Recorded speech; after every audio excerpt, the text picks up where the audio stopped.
పరిణామాలని మనం చూసాం. కేరళ మాజీ ముఖ్యమంత్రి పినరయి విజయన్ గారి మీద ఇంటి మీద దాడి కానీ ఆ తదనంతర పరిణామాలు కానీ దానికి ముందు ఉన్నటువంటి రాజకీయ పరిణామాలు కానీ భవిష్యత్తు మనం తీసుకోవాల్సినటువంటి దీని మీద ఇటీవలే కేంద్ర కమిటీ పార్టీ కేంద్ర కమిటీ కూడా జరిగింది. ఆ కేంద్ర కమిటీ నిర్ణయాలు ప్రస్తుత దేశ రాజకీయ పరిణామాలు వీటికి సంబంధించినటువంటి దీని మీద మన పార్టీ అగ్ర నాయకులు పాలిట్ బ్యూరో సభ్యులు కామ్రేడ్ బివి రాఘవల్ గారిని ఆహ్వానించాం. వారితో పాటు మన పార్టీ రాష్ట్ర కార్యదర్శి శ్రీనివాసరావు గారు, రాష్ట్ర కార్యదర్శి వర్గ సభ్యులు బాబురావు గారు వీళ్ళు కూడా మాట్లాడతారు. ముందుగా మన పార్టీ పాలిట్ బ్యూరో సభ్యులు కామ్రేడ్ రాఘవల్ గారిని ప్రసంగించవలసిందిగా కోరుతా ఉన్నా.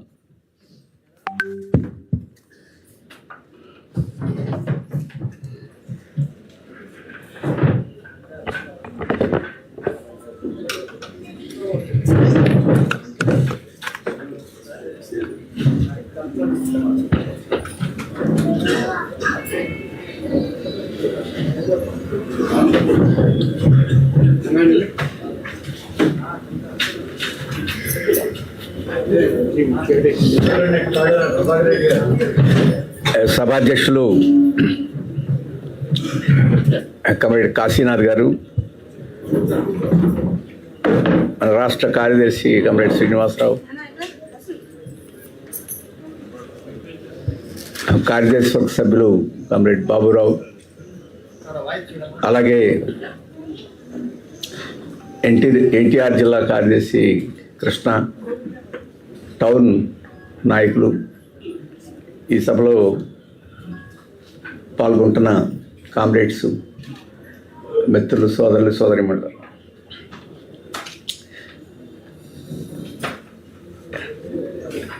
గత 3 నెలల నుంచి ప్రపంచంలోనూ దేశంలోనూ జరుగుతున్న పరిణామాల గురించి ఈ మధ్యనే సిపిఎం కేంద్ర కమిటీ సమావేశం చర్చించింది. ప్రధానంగా ఏప్రిల్ మాసంలో జరిగిన 5 రాష్ట్రాల ఎన్నికల గురించి కేంద్ర కమిటీ సమీక్ష చేసింది. ఈ విషయాలు క్లుప్తంగా మీ ముందు నేను ప్రస్తావిస్తాను.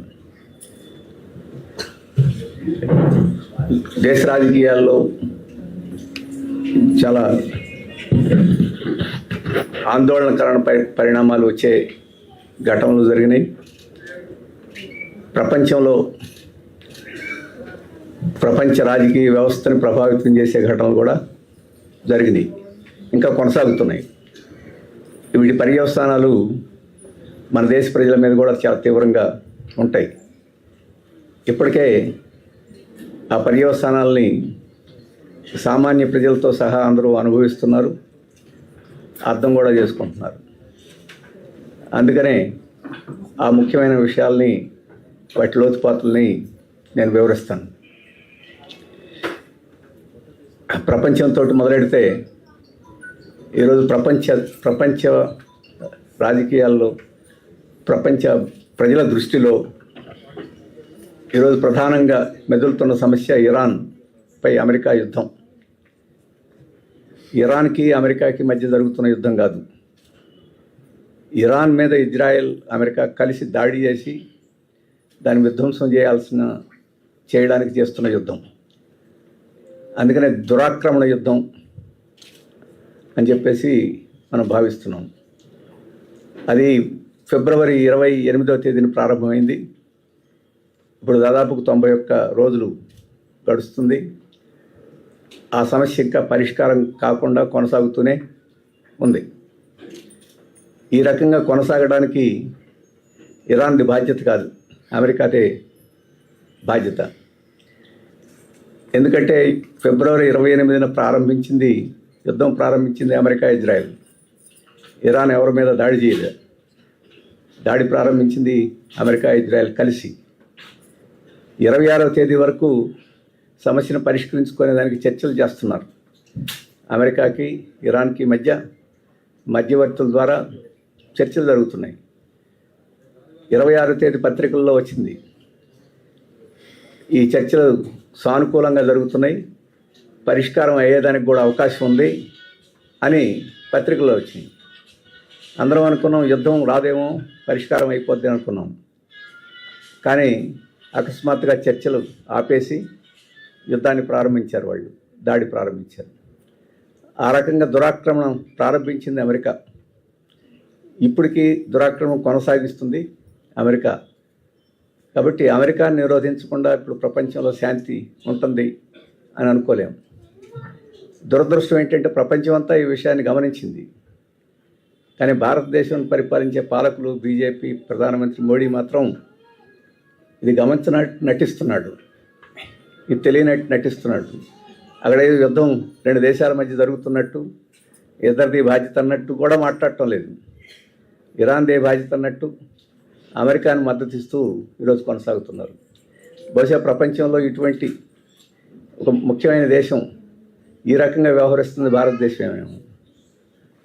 అందుకనే భారతదేశం ఇప్పటి వరకు మన అనుసరిస్తున్న విదేశాంగ విధానాన్ని వదిలిపెట్టి అమెరికాకి పూర్తి దాసోహమైన, అమెరికా చెప్పినట్టు నడిచే ఒక దేశంగా ఈరోజు మనం ప్రపంచ ప్రజల దృష్టిలో మిగిలిపోయాం.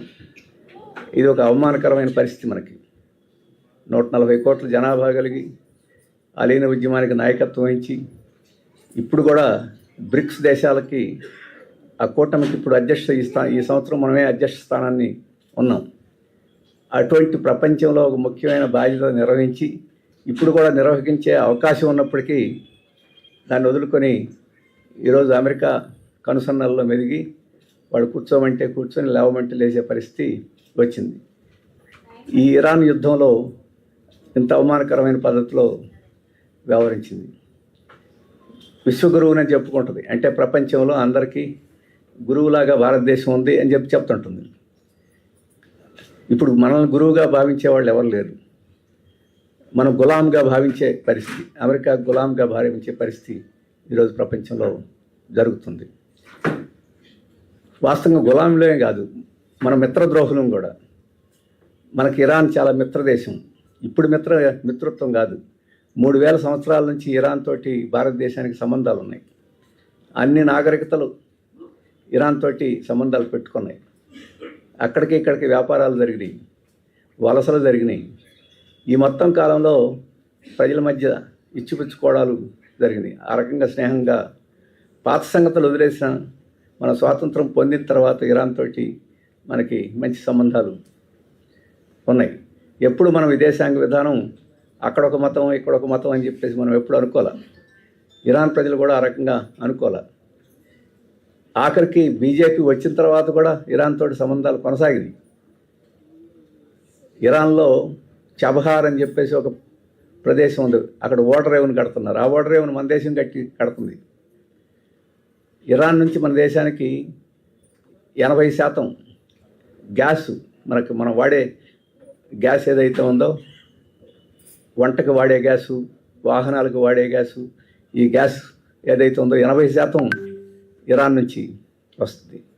ఆ ప్రాంతం నుంచే మనకు వచ్చే ఎరువులు, యూరియా, అమ్మోనియం ఫాస్ఫేట్ ఇట్లాంటి ఎరువులు దాదాపు 70% ఆ ప్రాంతం నుంచే, కొంత రష్యా నుంచి వచ్చినా అక్కడ నుంచి వస్తాయి. ఇతర దేశాల కన్నా మనకు చవకగా అమ్ముతుంది ఇరాన్ క్రూడ్ ఆయిల్ని. ఆ రకంగా పరస్పరం ఆర్థిక సంబంధాలు చాలా బలంగా ఉండే ఒక మిత్ర దేశాన్ని ఈరోజు ఎవరో దాడి చేస్తుంటే ఒక సామ్రాజ్యవాద దేశం దానికి అండగా నిలబడటం, అండగా నిలబడకపోతే మాట వరుసకైనా దాని పట్ల సానుకూలత వ్యక్తం చేయాల్సిన దేశం పూర్తిగా ఈరోజు ఇజ్రాయెల్కి అమెరికాకి అనుకూలంగా ఉంది. ఎంత ద్రోహం అంటే 28వ తేదీన అమెరికా ఇజ్రాయెల్ కలిసి దాడి చేయబోతున్నాయి. ఆ ముందు రోజు ఎక్కడ ఉన్నాడు ఈయన? ఇజ్రాయెల్లో ఉన్నాడు. ఇజ్రాయెల్ పార్లమెంట్లో ప్రసంగిస్తున్నాడు. నెతన్యాహుతోటి ఆలింగనం చేసుకుని ఉన్నాడు. గొప్ప స్నేహం అని చెప్పేసి కూడా ప్రకటించారు. ఆయన దేశం వదిలిపెట్టాడు, వీళ్ళు బాంబులు మొదలెట్టారు. అంటే ఈ మోడీ గారి తెలిసి జరిగిందా, మోడీ గారు తెలిసి జరిగినా తెలియక జరిగిపోయినా మోడీ గారు అక్కడికి వెళ్ళి వాళ్ళు ఇంత పెద్ద ఘటన మోడీ గారికి చెప్పలేదంటే మనకు అవమానం. రేపు ఒకరి మీద దాడి జరగకపోయే ఆ దేశంలో స్నేహితుడు అని చెప్పి చెప్పుకుంటే నీకు తెలియకుండా కూడా వాడు బాంబులు చేశారంటే నిన్ను పూచిక పుల్లలాగా తీసేసినట్లు లెక్క, మన దేశానికి అవమానం చేసినట్లు లెక్క. లేదు నీకు చెప్పే అది దాడి చేస్తే ఆ దాడిలో ఆ యుద్ధంలో నీకు కూడా భాగస్వామి ఉన్నట్లు లెక్క. వాళ్ళు ఎంత దుర్మార్గాలు చేశారో ఆ దుర్మార్గంలో ఆ పాపంలో నీకు వాటా ఉన్నట్టు లెక్క. ఇప్పటి వరకు దాని మీద వాస్తవాలు ఏమిటి చెప్పలా, ఖండించలేదు కాబట్టి ఈరోజు వాటా ఉందని చెప్పేసి పరోక్షంగా కానీ ప్రత్యక్షంగా కానీ బాధ్యత కూడా భారతదేశానికి ఉందని చెప్పేసి ప్రజలు అనుకునే పరిస్థితి ఉన్నది. కాబట్టి ఆ రకంగా ఇరాన్ మీద ఈ దాడిని ఖండించడంలోనూ ఎదిరించడంలోనూ కనీసం ప్రారంభమైన తర్వాత దాన్ని ఆపి శాంతిని పునరుద్ధరించడంలో మనం నిర్వహించాల్సిన పాత్ర నిర్వహించలేదు అని చెప్పేసి మొదట తెలుసుకోవాలి. ఇక ఇరాన్లో 91 రోజుల పాటు జరుగుతుంది. అమెరికా ప్రకటించింది 2 రోజుల్లో ఇరాన్ని నేలమట్టం చేసేస్తాను, పాతరాతి యుగానికి పంపేస్తాను, ఇరాన్లో ఉండే మౌలిక సదుపాయాలన్నింటినీ ధ్వంసం చేసేస్తాను, ఇరాన్కి సైనిక సంపత్తి ఉండే మిసైల్స్ ఏవైతున్నాయో ఒక్క మిసైల్ కూడా లేకుండా చేసేస్తాను, భూగర్భంలో అణుశుద్ధి చేస్తామన్నారు, అణుశుద్ధి చేసే ప్రాంతాలన్నింటినీ భూస్థాపితం చేస్తాం, ఇరాన్ రాజకీయ నాయకత్వాన్ని అంతటినీ హత్య చేస్తాం, హత్య అనే మాట వాడకపోయినా వాళ్ళని డీక్యాపిటేట్ తుదముట్టిచ్చేస్తాం అని చెప్పేసి ప్రకటించారు. వాస్తవంగా ఆ దేశ అధినేతగా ఉండే అధినాయకుడిగా ఉండే ఖమేనీని మొదటి 2 రోజులను చంపేశారు. ఇంకో 45 మంది కమాండర్లను వాళ్ళ సమావేశంలో ఉంటే ఆ సమావేశంలో బాంబు వేసి వాళ్ళందరినీ చంపేశారు. వాళ్ళ మౌలిక సదుపాయాలను, రోడ్లని, బ్రిడ్జిల్ని, ఈ మిసైల్ సైట్స్, ఆ స్థలాలు ఎక్కడెక్కడ ఉన్నాయో వాటన్నిటిని మీద బాంబులు వేశారు. 45 రోజుల పాటు ఆ బాంబింగ్ నిరంతరాయంగా జరిగింది. ఇజ్రాయెల్ వాళ్ళిద్దరు చేశారు. ఆ రకంగా ఎంతో నష్టం చేశారు. మొదటి రోజున 2వ రోజునే ఒక ఆడపిల్లల స్కూల్ మీద వేసి 168 ఆడపిల్లల్ని చంపారు. అమాయకులైన చదువుకునే ఆడపిల్లలను కూడా చంపారు. ఎంత ఘోరాలు చేశారు. కానీ అమెరికా చెప్పింది ఏం జరగల. 2 రోజుల్లో లొంగ తీసుకుంటాం, ప్రభుత్వాన్ని మార్చేస్తాం, నేలమట్టం చేసేస్తాం, ఇరాన్ని లొంగ తీసుకుంటాం, ఇవన్నీ నెరవేరల. ఇంత కష్టాలు, ఎన్ని విపత్తులు, ఇంత విధ్వంసం జరిగినా ఇరాన్ ప్రజలు ఎదిరించి నిలబడ్డారు. మీ రోడ్లన్నింటినీ ధ్వంసం చేస్తామంటే ఇళ్లలో ఉన్న వాళ్ళందరూ రోడ్ల మీదకి వచ్చి నిల్చున్నారు. ఎట్లా ధ్వంసం చేస్తావో చూస్తామని చెప్పేసి ఆ రకంగా ప్రదర్శించారు. ఇక అమెరికాకే వీళ్ళని లొంగ తీసుకోలేకపోతున్నాం, విజయం సాధించలేకపోతున్నాం. ఇంకా ఎక్కువ కాలం యుద్ధం చేస్తే అమెరికాలో ఉండే యువకులు, అమెరికాలో ఉండే ప్రజలు మా సొమ్మునంతా తీసుకెళ్ళి అక్కడ తగలబెడతామని చెప్పేసి అక్కడ వ్యతిరేకత వస్తుంది, ఏం చేయాలని చెప్తూ ఆయన పరిస్థితిలో ఉంది. అందుకని తాత్కాలికంగా కాల్పుల విరమణ ప్రకటించాల్సిన పరిస్థితి వచ్చింది. అది అమెరికాకి అవమానకరంగా ప్రజలందరూ భావించారు. ప్రపంచం అంతా ఇరాన్ ప్రజలను లొంగ తీసుకోవడం సాధ్యం కాదనేది యుద్ధం ప్రారంభమైనప్పుడు కొంతమంది భావించినా ఎక్కువ మంది అమెరికా ముందు నిలవలేదు అని చెప్పేసి అనుకున్నారు. కానీ అంటే మరొకసారి మళ్ళీ అమెరికాకి శృంగభంగం జరిగింది. వియత్నాంని లొంగ తీయాలని ప్రయత్నం చేశారు. సంవత్సరాల తరబడి యుద్ధం చేశారు. వియత్నాం మొత్తాన్ని మనం పరిచినట్టు, కార్పెట్ బాంబింగ్ అంటాం, తివాచీలు పరిచినట్టుగా నేలలో ఎక్కడ ఖాళీ లేకుండా బాంబులు వేసుకుంటా వెళ్ళారు. 2వ ప్రపంచ యుద్ధంలో మొత్తం అన్ని దేశాల మీద అన్ని బాంబులు వేశారు. వియత్నాం మీద 28 లక్షల గుంటలు ఆ బాంబుల మూలంగా పడ్డాయి. వియత్నాం ధ్వంసం చేసామని అనుకున్నారు వాళ్ళు. కానీ వియత్నాం ప్రజలు ఏం చేశారంటే గుంటల్లో నీళ్లు పెట్టి చేపలు పీల్చడం మొదలెట్టారు. ఈ గుంట తవ్వుకునే పని లేదు. అమెరికా వాళ్ళు తవ్వి పెట్టారు. స్కూళ్ళన్నింటినీ ధ్వంసం చేశారు. నేలలో సొరంగాలు తవ్వి ఆ సొరంగాల్లో స్కూల్ నడిపారు. ఆ రకంగా వాళ్ళు అమెరికాని ఓడించారు. ఆ తర్వాత ఆఫ్ఘనిస్తాన్లో ఇక్కడ కూడా పారిపోవాల్సిన పరిస్థితి వచ్చింది. ఆ తర్వాత ఇరాక్లో అక్కడ కూడా గెలవలేని పరిస్థితి వచ్చింది.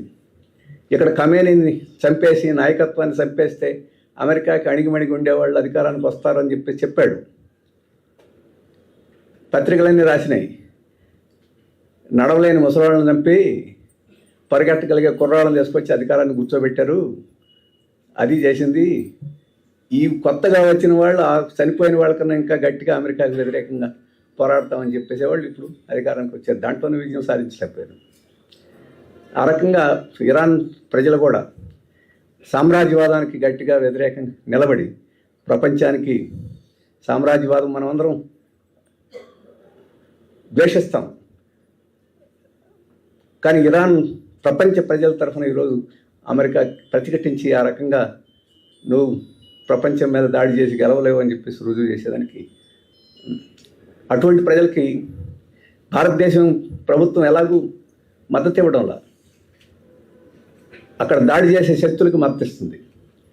ఇప్పుడు ఆ ఇరాన్ ప్రజల పోరాటానికి మనం మద్దతు ఇవ్వాల్సిన బాధ్యత మన మీద ఉంది.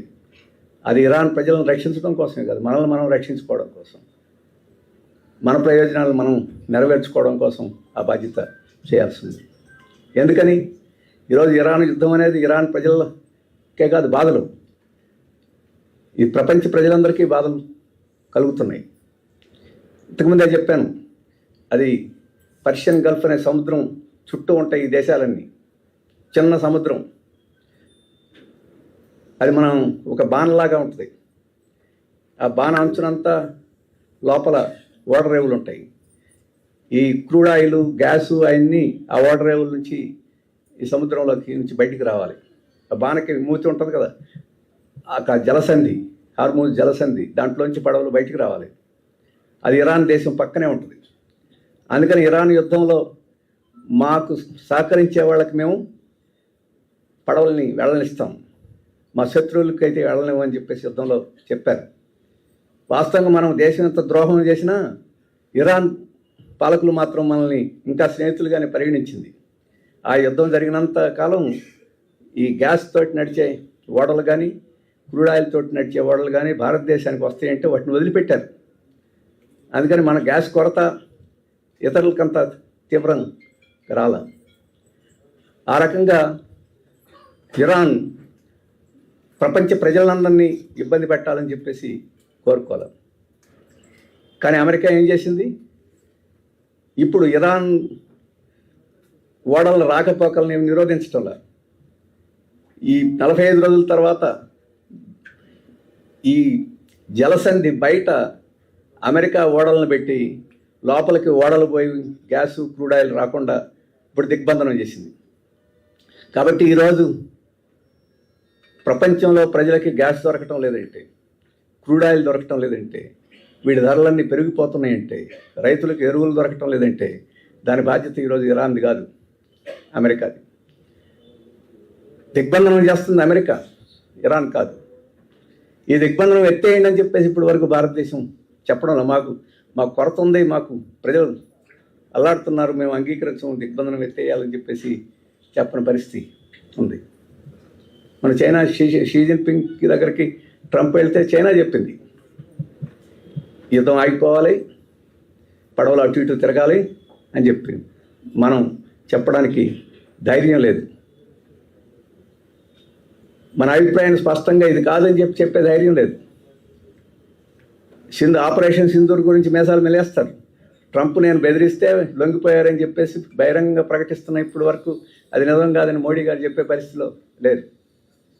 ఆ రోజే కాదు, ఈరోజు ఇప్పుడు కూడా మాట్లాడటం లేదు. అందుకని ఈరోజు ఇరాన్ మీద దాడి ఆపి ఆ దిగ్బంధనం ఎత్తివేసి ఒక ఒప్పందం చేసుకుంటేనే ఇప్పుడు ఈ ప్రపంచం ఎదుర్కొంటున్న ఈ సమస్య పరిష్కారం అవుద్ది. లేకపోతే ఇది ఇంకా తీవ్రమై కొనసాగుద్ది. ఈ తీవ్రత కొనసాగడానికి ఇరాన్ది బాధ్యత కాదు, అమెరికాది బాధ్యత.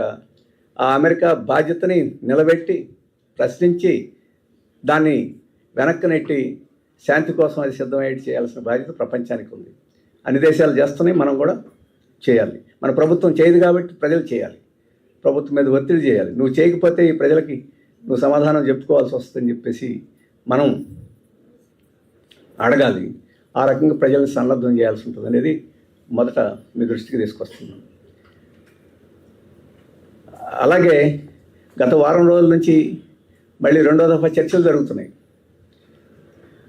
చర్చలు జరుగుతున్నప్పుడు మళ్ళీ బాంబులు వేసాడు 3 రోజుల క్రితం.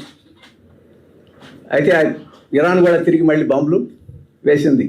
అమెరికా విమాన స్థావరాల మీద బాంబులు వేసింది. అందుకని అంత సులభంగా లొంగ తీసుకోవాలని చెప్పేసి మళ్ళీ అందుకని మేము ఆత్మరక్షణ కోసం వేసాము తప్ప బాంబులు మేము యుద్ధం కోసం వేయలేదని అమెరికా సమాధానం చెప్పుకోవాల్సిన పరిస్థితి వచ్చింది. సముద్రంలో ఉండే ఓడల మీద మా పెద్ద పడవల మీద ఇరాన్ మళ్ళీ దాడి చేసే అవకాశం ఉంది కాబట్టి దాన్ని నియంత్రణ చేసేదానికి యుద్ధం ప్రారంభించడానికి అబద్ధాలు నేను చెప్తుంది అమెరికా. అణుబాంబులు తయారు చేస్తుంది కాబట్టి యుద్ధం చేస్తున్నామని చెప్పారు. అణుబాంబులు ఏమి లేవని చెప్పేసి వాళ్ళ CIA నివేదిక ఇచ్చింది, ప్రపంచం చెప్పడం కాదు. అక్కడ ఉగ్రవాదులు ఉన్నారు అని చెప్పేసి అన్నారు. ఇప్పుడున్న నాయకులందరూ ఉగ్రవాదులు, వీళ్ళు పోతే మంచి నాయకులు వస్తారన్నారు. వాళ్ళు ఉగ్రవాదులు కాదు, వాళ్ళు పోయారు. అయినా వాళ్ళ దృష్టిలో మంచి నాయకులేమి చాలా. ఆ దేశం ప్రజల కోసం పనిచేసే మంచి నాయకులు తప్ప నీ కోసం పనిచేసే మంచి నాయకులు అక్కడ ఎవరు లేరని చెప్పేసి రుజువైంది. ప్రతిదీ అబద్ధం. ఇప్పుడు కాదు, ఇరాక్ మీద యుద్ధానికి అబద్ధం చెప్పారు, ఆఫ్ఘనిస్తాన్ మీదకి చెప్పారు, వియత్నాం మీద యుద్ధం చేయడానికి అబద్ధం చెప్పారు. ఇప్పుడు అదే అబద్ధం చెప్తున్నారు. ఇన్నిసార్లు అబద్ధం చెప్తే ఎవరు నమ్ముతారు? ఇరాక్ మీద యుద్ధం ప్రారంభించినప్పుడు ప్రారంభంలో కొంతమంది అని నమ్మారు. ఈ ట్రంప్ ఇరాన్ మీద దాడి చేసిన మొదటి రోజు నుంచి ఎవడో నమ్మే పరిస్థితి లేదు. అందుకనే ఈరోజు ప్రపంచ అభిప్రాయం ఈరోజు అమెరికాకు వ్యతిరేకంగా ఉంది. ప్రపంచ అభిప్రాయం వ్యతిరేకం కాదు, ఈరోజు అమెరికాలోనే ట్రంప్ యొక్క పరపతి ఎప్పుడు చరిత్రలో ఏ ప్రెసిడెంట్కి తగ్గనంత తగ్గిపోయింది. రేపు నవంబర్ ఎన్నికల్లో ఏమైపోద్దని భయపడిపోయే పరిస్థితి వాళ్ళకి వచ్చింది. అది కూడా ఒక కారణం 45 రోజుల తర్వాత వాళ్ళు ఆపడానికి. కాబట్టి ఈ పరిస్థితి ఈరోజు అంతర్జాతీయంగా ప్రపంచ రాజకీయాల్ని, ప్రపంచ పరిస్థితుల్ని ప్రభావితం చేస్తున్నాయని చెప్పేసి మనం అర్థం చేసుకోవాలి. కమ్యూనిస్ట్ పార్టీగా, మార్క్సిస్ట్ పార్టీగా అమెరికా గురించి, దాని ప్రమాదం గురించి, ప్రపంచం మీద దాని ఆధిపత్యం గురించి, దాని మూలంగా ఉండే దుష్ప్రభావాల గురించి ఎప్పుడూ చెప్తానే ఉన్నాం. వీళ్ళు ఎప్పుడు అమెరికా గురించి ఎక్కడ గురించో చెప్తారు, మనకేంటి సంబంధం అని చెప్పేసి అనుకునేవాళ్ళు చాలా ఎక్కువ మంది ఉండేవాళ్ళు. ఇప్పుడు మనం చెప్పక్కర్లా, ట్రంప్ గురించి, అమెరికా గురించి మనకు చెప్తున్నారు ప్రజలు చాలామంది. ఇక్కడ ఉండే పత్రికలు ఏవైతే ఉన్నాయో ట్రంప్కి, ఇటువంటి వాళ్ళందరికీ అమెరికా అంటే అదేదో భూతల స్వర్గం అని చెప్పేసి ప్రచారం చేసే పత్రికలన్నీ, ఇక్కడ తెలుగు పత్రికలతో అన్ని పత్రికలు ఎడిటోరియల్స్, వ్యాసాలు రాయాల్సిన పరిస్థితి వచ్చింది. ఈరోజు ట్రంప్ మూలంగా, అమెరికా మూలంగా ప్రపంచానికి చాలా ఇబ్బందులు అవుతున్నాయని చెప్పేసి వాళ్ళే రాయాల్సిన పరిస్థితి వచ్చింది. కాబట్టి దీని అంత తీవ్రమైన పర్యవసానం ఉందని చెప్పేసి మనం తెలుసుకోవచ్చు. ఈ తర్వాత అంతర్జాతీయంగా జరుగుతున్న ఇంకో మరి పరిణామం ఏంటంటే, ఈ ఇరాన్ యుద్ధం సందర్భంలో, ఈ శాంతి చర్చలు జరిగే సందర్భంలో ఈ దిగ్బంధనం అమెరికా, ఇరాన్ తన మాట వినడంలా మీరైనా చెప్పి దాన్ని ఒప్పించండి అని చెప్పేసి ట్రంప్ చైనాకి వెళ్ళాడు, బీజింగ్లో వెళ్ళాడు. అక్కడ చైనా అధ్యక్షుడు షీ జిన్పింగ్ని కలిశాడు. మీరైనా చెప్పండి, ఇరాన్ చెప్పి ఏదో సంధి, మేము చెప్పాల్సింది వాడు సంధికి సిద్ధం అంటున్నారు కదా, కాదు నేను చెప్పినట్టు సంధి చేసుకోవాలి. ఇద్దరు పరస్పరం అంగీకరించి సంధి కాదు, నేను చెప్పినట్టు సంధి చేసుకోవాలి. అంటే ఆ హార్మూజ్ జలసంధిలో ఇరాన్ ప్రమేయం ఉండకూడదు. అలాగే ఈ వాళ్ళు యురేనియం శుద్ధి చేస్తారు. అంటే మన అణు విద్యుత్ అంటాం, విద్యుత్ తయారు చేయడానికి సులభంగా చెప్పాలంటే మనం ఆసుపత్రికి వెళ్ళేప్పుడు ఎక్స్రే తీస్తారు. ఎక్స్రే తీసే రేడియేషన్ కూడా ఆ ఇంధనం నుంచే వస్తుంది. ఇటువంటి శాంతియుతమైన పద్ధతులకు వాడుకుంటాం అని చెప్పినా అది కూడా మీ దగ్గర ఉండేదానికి లేదని చెప్పేసి అంటాడు. నువ్వెవడో చెప్పేదానికి? బాంబు చేయొద్దు అంటే అర్థం ఉంటుంది, మనుషులను చంపడానికి బాంబులు కాబట్టి దాన్ని అర్థం చేసుకోవచ్చు. కానీ ఎక్స్రేలు నడవడానికి, విద్యుత్ ఉత్పత్తి చేయడానికి, వీటన్నిటికీ ఈ అణు విద్యుత్తు అవసరం. చవక బొగ్గుతో తయారు చేసిన దానికన్నా వీటన్నిటికన్నా అణు విద్యుత్తు చవక. అటువంటి దాన్ని తయారు మేము మా ప్రజలకి హాని చేయమని చెప్పేసి మేము ఒప్పందం ఎందుకు చేసుకుంటామని చెప్పేసి వాళ్ళు చెప్తున్నారు. ఇప్పుడు షీ జిన్పింగ్ దగ్గరికి వెళ్ళి నువ్వైనా చెప్పి నేను చెప్పినట్టు వాళ్ళు ఒప్పించమని చెప్పేసి షీ జిన్పింగ్ చెప్పాడు, ఏ దేశమైనా తన సార్వభౌమత్వాన్ని కాపాడుకునే హక్కు దానికి ఉంది. ఆ సార్వభౌమత్వాన్ని కాలదన్నే హక్కు మనకెవరికి లేదు. అందుకని పరస్పరం చర్చించుకొని పరిష్కారం చేసుకోవాలని చెప్పేసి చెప్పాడు. షీ జిన్పింగ్ ఇంకోటి కూడా చెప్పాడు, ప్రపంచం మారిపోయింది, పాతకాలంలాగా అమెరికా ఆలోచిస్తే లాభం లేదు అని కూడా చెప్పాడు. ఆయన వాళ్ళిద్దరి మధ్య చర్చల సందర్భంలో పత్రికలన్నీ రాసినాయి. ఇంగ్లీష్లో అయితే థూసిడిస్ ట్రాప్ అని అన్నారు. థూసిడిస్ అనేది ఒక పేరు, ఒక వ్యక్తి పేరు. ట్రాప్ అంటే తెలుసుకు ఉచ్చు, థూసిడిస్ ఉచ్చు అనేది. ఆ ఉచ్చు అంటే ఏమిటంటే, రెండు దేశాలు ఉంటే ఒక దేశం బాగా అభివృద్ధి చెంది చాలా సూపర్ పవర్గా ఉండి ఇక అభివృద్ధి ఆగిపోయి క్రమక్రమేణా దాని యొక్క శక్తి తగ్గిపోతున్న దేశం. అంటే ఇద్దరు పహిల్వాన్లు ఉన్నారనుకోండి, వయసు పెరిగిపోయి నేను పహిల్వాన్ అనుకుంటుంటాడు, పోట్లాడలేడు.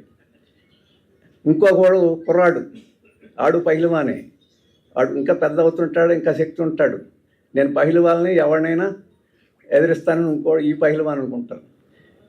ఈడేమో వీడు ఈ పిల్లగాడు ఎదిరిస్తాడు, వీడి సంగతి చూడాలని ఈడు అనుకుంటాడు. ఎప్పుడు ఈడి పెత్తనమైనా ఈడి సంగతి చూడాలని.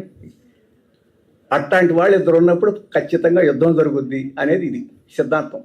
ఈ థూసిడిస్ అనేనా బాగా బతికిన దేశం, అందరి మీద పెత్తనం చేసిన దేశం ఆ పెత్తనం వదులుకోవడానికి సిద్ధం కాదు, ఆ పెత్తనం రక్షించుకోవడానికి యుద్ధం చేస్తుంది. అలాగే కొత్తగా సంపద వచ్చి శక్తి వచ్చి ఇటువంటి వాళ్ళు ఇంకోటి పెత్తనం కింద బతకడానికి సిద్ధం కాదు, తానే పెత్తనం చేసుకునేదానికి యుద్ధం చేస్తుంది. ఇట్లాంటి రెండు దేశాలు ఒక చోట అంటే యుద్ధం గ్యారంటీ. ఇది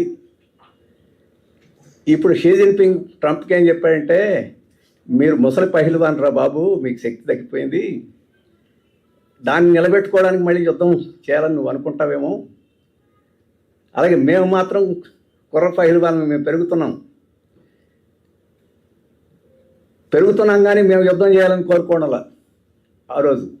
కాబట్టి మేము యుద్ధం చేయాలని కోరుకోవడం లేదు, మీరు కూడా యుద్ధం కావాలని కోరుకోవద్దు, పాతకాలంలో లాగా థూసిడిస్ చెప్పినట్టు మన ఇద్దరం వ్యవహరించవద్దు, శాంతిగా ఉందామని చెప్పేసి పంపించాడు. ఈ పత్రికలన్నీ ఏమి రాసినాయి, ట్రంప్ను అక్కడ పెట్టి ముఖం మీద కొట్టి పంపించాడు, సిగ్గులేదు వాళ్ళకి అని చెప్పేసి పత్రికలన్నీ అమెరికాల పత్రికలు ముఖ్యం. మా ట్రంప్ను అవమానం చేసి పంపించాడు షీ జిన్పింగ్ అని చెప్పేసి చెప్పారు. సరే, అవమానం చేశాడా లేదో పక్కన పెట్టండి. నేను ఎందుకు చెప్పానంటే, ఈరోజు ప్రపంచంలో జరుగుతున్న పరిణామం అది. అమెరికా యొక్క శక్తి తగ్గిపోతూ ఉంది, దాని ఆర్థిక వ్యవస్థ దెబ్బతింటా ఉంది. ప్రపంచంలో ఏ యుద్ధం ప్రారంభిస్తున్నా ఏ యుద్ధాన్ని గెలవలేకపోతుంది. ఇప్పుడు ప్రపంచంలో వ్యాపారం అంతా డాలర్ మీద జరుగుద్ది. మీరు మీ పిల్లలు అమెరికా వెళ్తే ఏం చేస్తారు, రూపాయలను డాలర్లో మార్చుకొని అమెరికా వెళ్తారు. కాబట్టి ప్రపంచంలో ఎవరైనా కొనాలంటే అమ్మాలంటే ఇతర దేశాలు డాలర్ జరగాలి. అంటే అమెరికా డాలర్ పెత్తనం ప్రపంచం మీద, వ్యాపారం మీద. ఇప్పుడు కొంతమంది నీ డాలర్ అక్కర్లా, రష్యా ఇండియా రూబులు రూపాయి మార్చేసుకున్న వాళ్ళు, మన రూపాయి తీసుకుంటున్నారు, మనం వాళ్ళు రూబులు తీసుకుంటున్నాం. ఇప్పుడు చాలా దేశాలు చైనా యువాన్ తీసుకుంటున్నారు, చైనా వాళ్ళు మన కరెన్సీని తీసుకుంటారు, వాళ్ళు యువాన్లు మనం తీసుకుంటాం. డాలర్ మీద నమ్మకం పోయింది, డాలర్ను వాడటం తగ్గిపోయింది. ఇంకా వాడేవాళ్ళు ఉన్నారనుకోండి, కానీ క్రమక్రమేణా దాని శక్తి పోతా ఉంది. ఇది అమెరికా యొక్క బలహీనత, దాని ఆధిపత్యం తగ్గిపోవడానికి తెలియజేస్తుంది. ఈ రకంగా ప్రపంచంలో శక్తి తగ్గిపోయే దేశం అమెరికా తన శక్తిని ఎలాగోలాగా నిలుపుకోవాలని చెప్పేసి ఇప్పుడు యుద్ధాలు చేస్తుంది. ఆ యుద్ధాల్లో భాగంగా ఇరాన్ మీద యుద్ధం కాదు, ఇరాన్ అయిపోయిన తర్వాత క్యూబా మీద చేస్తానంటున్నాడు. క్యూబా మాజీ అధ్యక్షుడు రాల్ కాస్ట్రో మీద అమెరికాలో కేసు పెట్టి అమెరికా కోర్టు శిక్ష వేస్తే ఇప్పుడు రాల్ కాస్ట్రోని అరెస్ట్ చేసి తీసుకెళ్తాను అని చెప్పేసి వెనిజులా అధ్యక్షుడిని మధురలోని ఎట్టయితే కిడ్నాప్ చేసి తీసుకెళ్లారో ఇప్పుడు క్యూబా అధ్యక్షుడిని తీసుకెళ్లాలని చెప్పేసి సోషలిస్టు కమ్యూనిస్టు మాజీ అధ్యక్షుడు ఆ రకం. అయితే క్యూబా ప్రజలు చెప్పారు, మేము చిన్న దేశం, చాలా చిన్న జనాభా, కానీ ప్రతి ఒక్కడు సస్తాం తప్ప నీకు లొంగిపోయే సమస్య లేదని చెప్పేసి క్యూబా ప్రజలు చెప్పారు. మొత్తం అష్టదిగ్బంధనం చేసేసారు. మందులు లేవు, ఆయిల్ లేదు, కరెంటు లేదు. అట్లాంటి పరిస్థితుల్లో ఈరోజు మనం డబ్బులు ఇచ్చాం క్యూబా సంఘీభావ నిధికి. వాళ్ళు మా మందులు లేవు, ఈ డబ్బుతోటి మందులు కొని పంపించండి అని మనకు చెప్పారు. మనం చాలా మంది దగ్గర నుంచి ప్రయత్నం చేస్తున్నాం, ఎవడు మందులు అమ్మడంలో మనకి, ఎందుకంటే క్యూబాకి పంపుతామని. ఈ మందులు అమ్మే వాళ్ళకి భయం కాదు, వీళ్ళు అంత దుర్మార్గులేం కాదు, కానీ దుర్మార్గులు వీళ్ళని అమ్మనివ్వడం వల్ల ఈ దేశాన్ని పరిపాలిస్తే అమెరికాకి దాసోహమైన ఈ ప్రభుత్వం ఏం చేస్తుందని చెప్పేసి భయంతో క్యూబాకి మందులు అమలు పరిస్థితి ఈరోజు దేశంలో ఉన్నది. అంటే అంత చిన్న దేశాన్ని అంత తీవ్రమైన పరిస్థితిలో అంత పెద్ద అమెరికా ఎందుకు చేస్తుందంటే అది కమ్యూనిస్టు పార్టీ నాయకత్వాన్ని ప్రభుత్వం. అమెరికా పక్కలో ఉంది, పక్కలో బల్యంలాగా ఉంది. ఇప్పుడున్న వాతావరణంలో అమెరికాలో సోషలిజం పట్ల అభిమానం పెరుగుతుంది, పెట్టుబడిదారు విధానం సంక్షోభంలో వచ్చేసరికి. అందుకని న్యూయార్క్లో సోషలిస్టు అభిమానైన మజ్దానిని గెలిపించారు. అనేక చోట్ల మనలాగా పార్లమెంట్ సభ్యుల్ని ఇట్లాంటి వాళ్ళని చాలా రాష్ట్రాల్లో గెలిపించారు. ఈ క్యూబా ఈ రకంగా ఉంటే ఇంకా అది పెరుగుద్ది. అందుకని వీటన్నిటిని నాశనం చేయాలని చెప్పేసేది. చైనాను కూడా నాశనం చేయాలనుకుంటున్నాడు. అందుకని తైవాన్కి ఆయుధాలు అవన్నీ కుదరడం లేదు, ఇది సమస్య. అందుకని పాలస్తీనా మీద దాడి చేశాడు, దాన్ని 1,00,000 మందిని చంపేసి నేలమట్టం చేశాడు. అలాగే ప్రతిఘటించే ఇంకో దేశమైన ఇరాన్ని చేశారు. అలాగే ప్రతిఘటించే వెనిజులాని అధ్యక్షుడిని కిడ్నాప్ చేసి తీసుకెళ్ళిపోయారు. ఆ రకంగా తరిగిపోతున్న పెత్తనాన్ని స్థిరపరచుకోవాలని చెప్పేసి ప్రయత్నం చేస్తుంది. కానీ అది సాధ్యం కావడం లేదు. ఎందుకంటే ప్రపంచ పెట్టుబడిదారీ వ్యవస్థ ఈరోజు సంక్షోభంలో ఉంది కాబట్టి ఆ రకమైన పరిస్థితి. ఆ సంక్షోభం నుంచి బయటపడాలంటే యుద్ధాలు చేయడమే కాదు, యుద్ధాలు ఆయుధాలతో చేస్తారు. ఇప్పుడు వ్యాపార యుద్ధం కూడా చేస్తున్నాడు. మొత్తం ప్రపంచంలో ఉండే అన్ని దేశాల మీద సుంకాలు విధించేశాడు. అంటే మన దేశం యొక్క సరుకులు ఆ దేశానికి పోయినాయి అనుకోండి, ఎక్కువ సుంకం విధిస్తే ధరలు పెరిగిపోతాయి. అందుకని అక్కడ మన సరుకులు అమ్ముడుపోవు. ఆ రకంగా ప్రపంచ దేశాల మీద సుంకాలు విధించాడు. మా దగ్గర నుంచి వ్యాపారం కొనుగోళ్ళు మీరు చేస్తేనే మీకు సుంకాలు తగ్గిస్తామని చెప్పేసి బెదిరిస్తున్నాడు. నేను ఆ సుంకాల గురించి కూడా చెప్తాను. అలాగే ఈరోజు చైనా చుట్టూ క్వాడ్ అని చెప్పేసి ఒక 4 దేశాలని పోగు చేసి కూటమి చేసి చైనాని బెదిరించడానికి కూడా ప్రయత్నం చేస్తున్నారు. ఇటువంటివన్నీ చేస్తున్నారు. అయినా మనం ఈరోజు గమనించాల్సింది ఏంటంటే, ఇరాన్ యుద్ధం నుంచి మనం చూడాల్సింది ఏంటంటే, అమెరికా పెత్తనం ఇక సాగదు అని చెప్పేసి ఈ ఘటనలన్నీ తెలియజేస్తున్నాయి. ఆ రకంగా బలహీనం కావడం తెలియజేస్తున్నాయి. కాబట్టి ప్రపంచవ్యాప్తంగా ఆ రకమైన అభ్యుదయ శక్తులు, సామ్రాజ్యవాద వ్యతిరేక శక్తులు క్రమక్రమేణా వివిధ రూపాల్లో, ఒక కమ్యూనిస్ట్ పార్టీ రూపమే కాదు, రకరకాల రూపాల్లో, పర్యావరణం పార్టీల రూపంలో, అలాగే పెట్టుబడిదారీ వ్యతిరేక ప్రజాస్వామ్యం అని చెప్పేసే రూపంలో, అలాగే కీన్స్ సిద్ధాంతం మీద ఆధారపడిన మంచి పెట్టుబడిదారీ విధానం కావాలి. ఇప్పుడు ట్రంప్ నిర్వహిస్తున్న చెడ్డ పెట్టుబడిదారీ విధానం, కాబట్టి మంచి పెట్టుబడిదారీ విధానాన్ని మేము తయారు చేస్తామని చెప్పేవాడు. రకరకాల పద్ధతుల్లో రకరకాల వాటన్నింటిలో సారాంశం ఏంటంటే, ఇప్పుడున్న సామ్రాజ్యవాదం, ఇప్పుడున్న పెట్టుబడిదారీ విధానం లాభం లేదు, ఏదో కొత్తది ఎదుర్కోవాలా అన్న వాతావరణం పెరుగుతుంది. ఇది మనం గమనంలో పెట్టుకోవాల్సి ఉంటుంది. ఇక దేశ పరిస్థితులకు వస్తే, ఈ ఇరాన్ మీద దాడి యొక్క ప్రభావం మన దేశం మీద ఎక్కువగా ఉంది. మొత్తం ఆసియా మీద, ఈస్ట్ ఏషియా అంటాం, ఈస్ట్ ఏషియా అంటే మన ఇండియా దగ్గర నుంచి ప్రారంభించి చైనా, జపాన్ ఈ ప్రాంతం అంతటి ఒక భాగంగా తీసుకుంటే ఈ ప్రాంతం మీద ఎక్కువ. ఎందుకంటే ఈ ప్రాంతంలో ఈ గ్యాసు, ఆయిల్ నిల్వలు తక్కువ. ఇవి బయట నుంచి దిగుమతి చేసుకొని ఆర్థిక వ్యవస్థ నడుపుకోవాలి. అందుట్లో భారతదేశం ఇంకా ఎక్కువ, ఇంకా చైనాలోనే అక్కడక్కడ నిల్వలు ఉన్నాయి. మనకు ఆ నిల్వలు కూడా లేవు. పూర్తిగా ఆధారపడి బతకాలి. ముఖ్యంగా గల్ఫ్ దేశాల మీద ఆధారపడి బతకాలి. వాళ్ళతో స్నేహంగా ఉండాలి. పరస్పరం మనం సహకారం చేసుకుంటూ ఉండాలి. అప్పుడే మన దేశం ఒక ఆర్థిక వ్యవస్థగా కొనసాగుద్ది. లేకపోతే లేదు, మనం బావులు తవ్వి నూనె దొరుకుద్దామంటే దొరకదు. ఇప్పుడు ఏదో కృష్ణా జిల్లాలో పామూరు దగ్గర, బందర్ దగ్గర తవ్వుతున్నారు అంటున్నారు. తవ్వచ్చు బావులు, మనకి ఏమంటాం ఓట బావులే తప్ప జలబావులు మనకు దొరకవు. కాబట్టి ఈ ప్రాంతంలో అటువంటి సహజ వనరులు లేవు. అందుకని దిగుమతి చేసుకోవాలి. లేదా ఆ నూనె మీద ఆధారపడిన ఆర్థిక వ్యవస్థని నిర్మించుకోవాలి. చైనా గత 30 సంవత్సరాల నుంచి వాళ్ళకి తెలుసు ఇక్కడ మనకు తగినంత నూనె దొరకదు అని చెప్పి వాళ్ళకి తెలుసు. 30 సంవత్సరాల నుంచి వాళ్ళు ఈ క్రూడ్ ఆయిల్ మీద ఆధారపడకుండా సోలార్ మీద ఆధారపడ్డారు. అలాగే నదులన్నిటికీ డ్యామ్ కట్టి 3 గోర్జెస్ డ్యామ్ అని చెప్పేసి మీరు అందరూ ఇండి ఉంటారు. 3 లోయలు కట్టారు. సగం చైనా దేశానికి కావాల్సిన విద్యుత్ ఉత్పత్తి అంతా ఒక్క డ్యాంలో వాళ్ళు ఉత్పత్తి చేస్తున్నారు. ఇప్పుడు హిమాలయాల్లో బ్రహ్మపుత్ర నది ప్రవాహాన్ని అక్కడ కడుతున్నారు. అది ఇంకా దానికన్నా ఎక్కువ విద్యుత్ని, జల విద్యుత్ని. అందుకని ఈ నూనె మీద ఆధారపడకుండా ఉండే పద్ధతిలో వాళ్ళు సోలారు, విండ్, రకరకాల పద్ధతుల్లో వాళ్ళు 30 ఏళ్ళ నుంచి. అందుకని ఈ యుద్ధం వలన వచ్చిన ప్రభావం ఆ దేశం మీద అంత ఎక్కువ ఉండదు. కానీ మనకు ఆ దురదృష్టి లేదు. అందుకని మనకి ఈ విశాఖపట్నం, మ్యాంగళూరు 3 చోట్ల కొండల్లో మనం ట్యాంకులు కట్టి నిల్వ చేసుకున్నాం.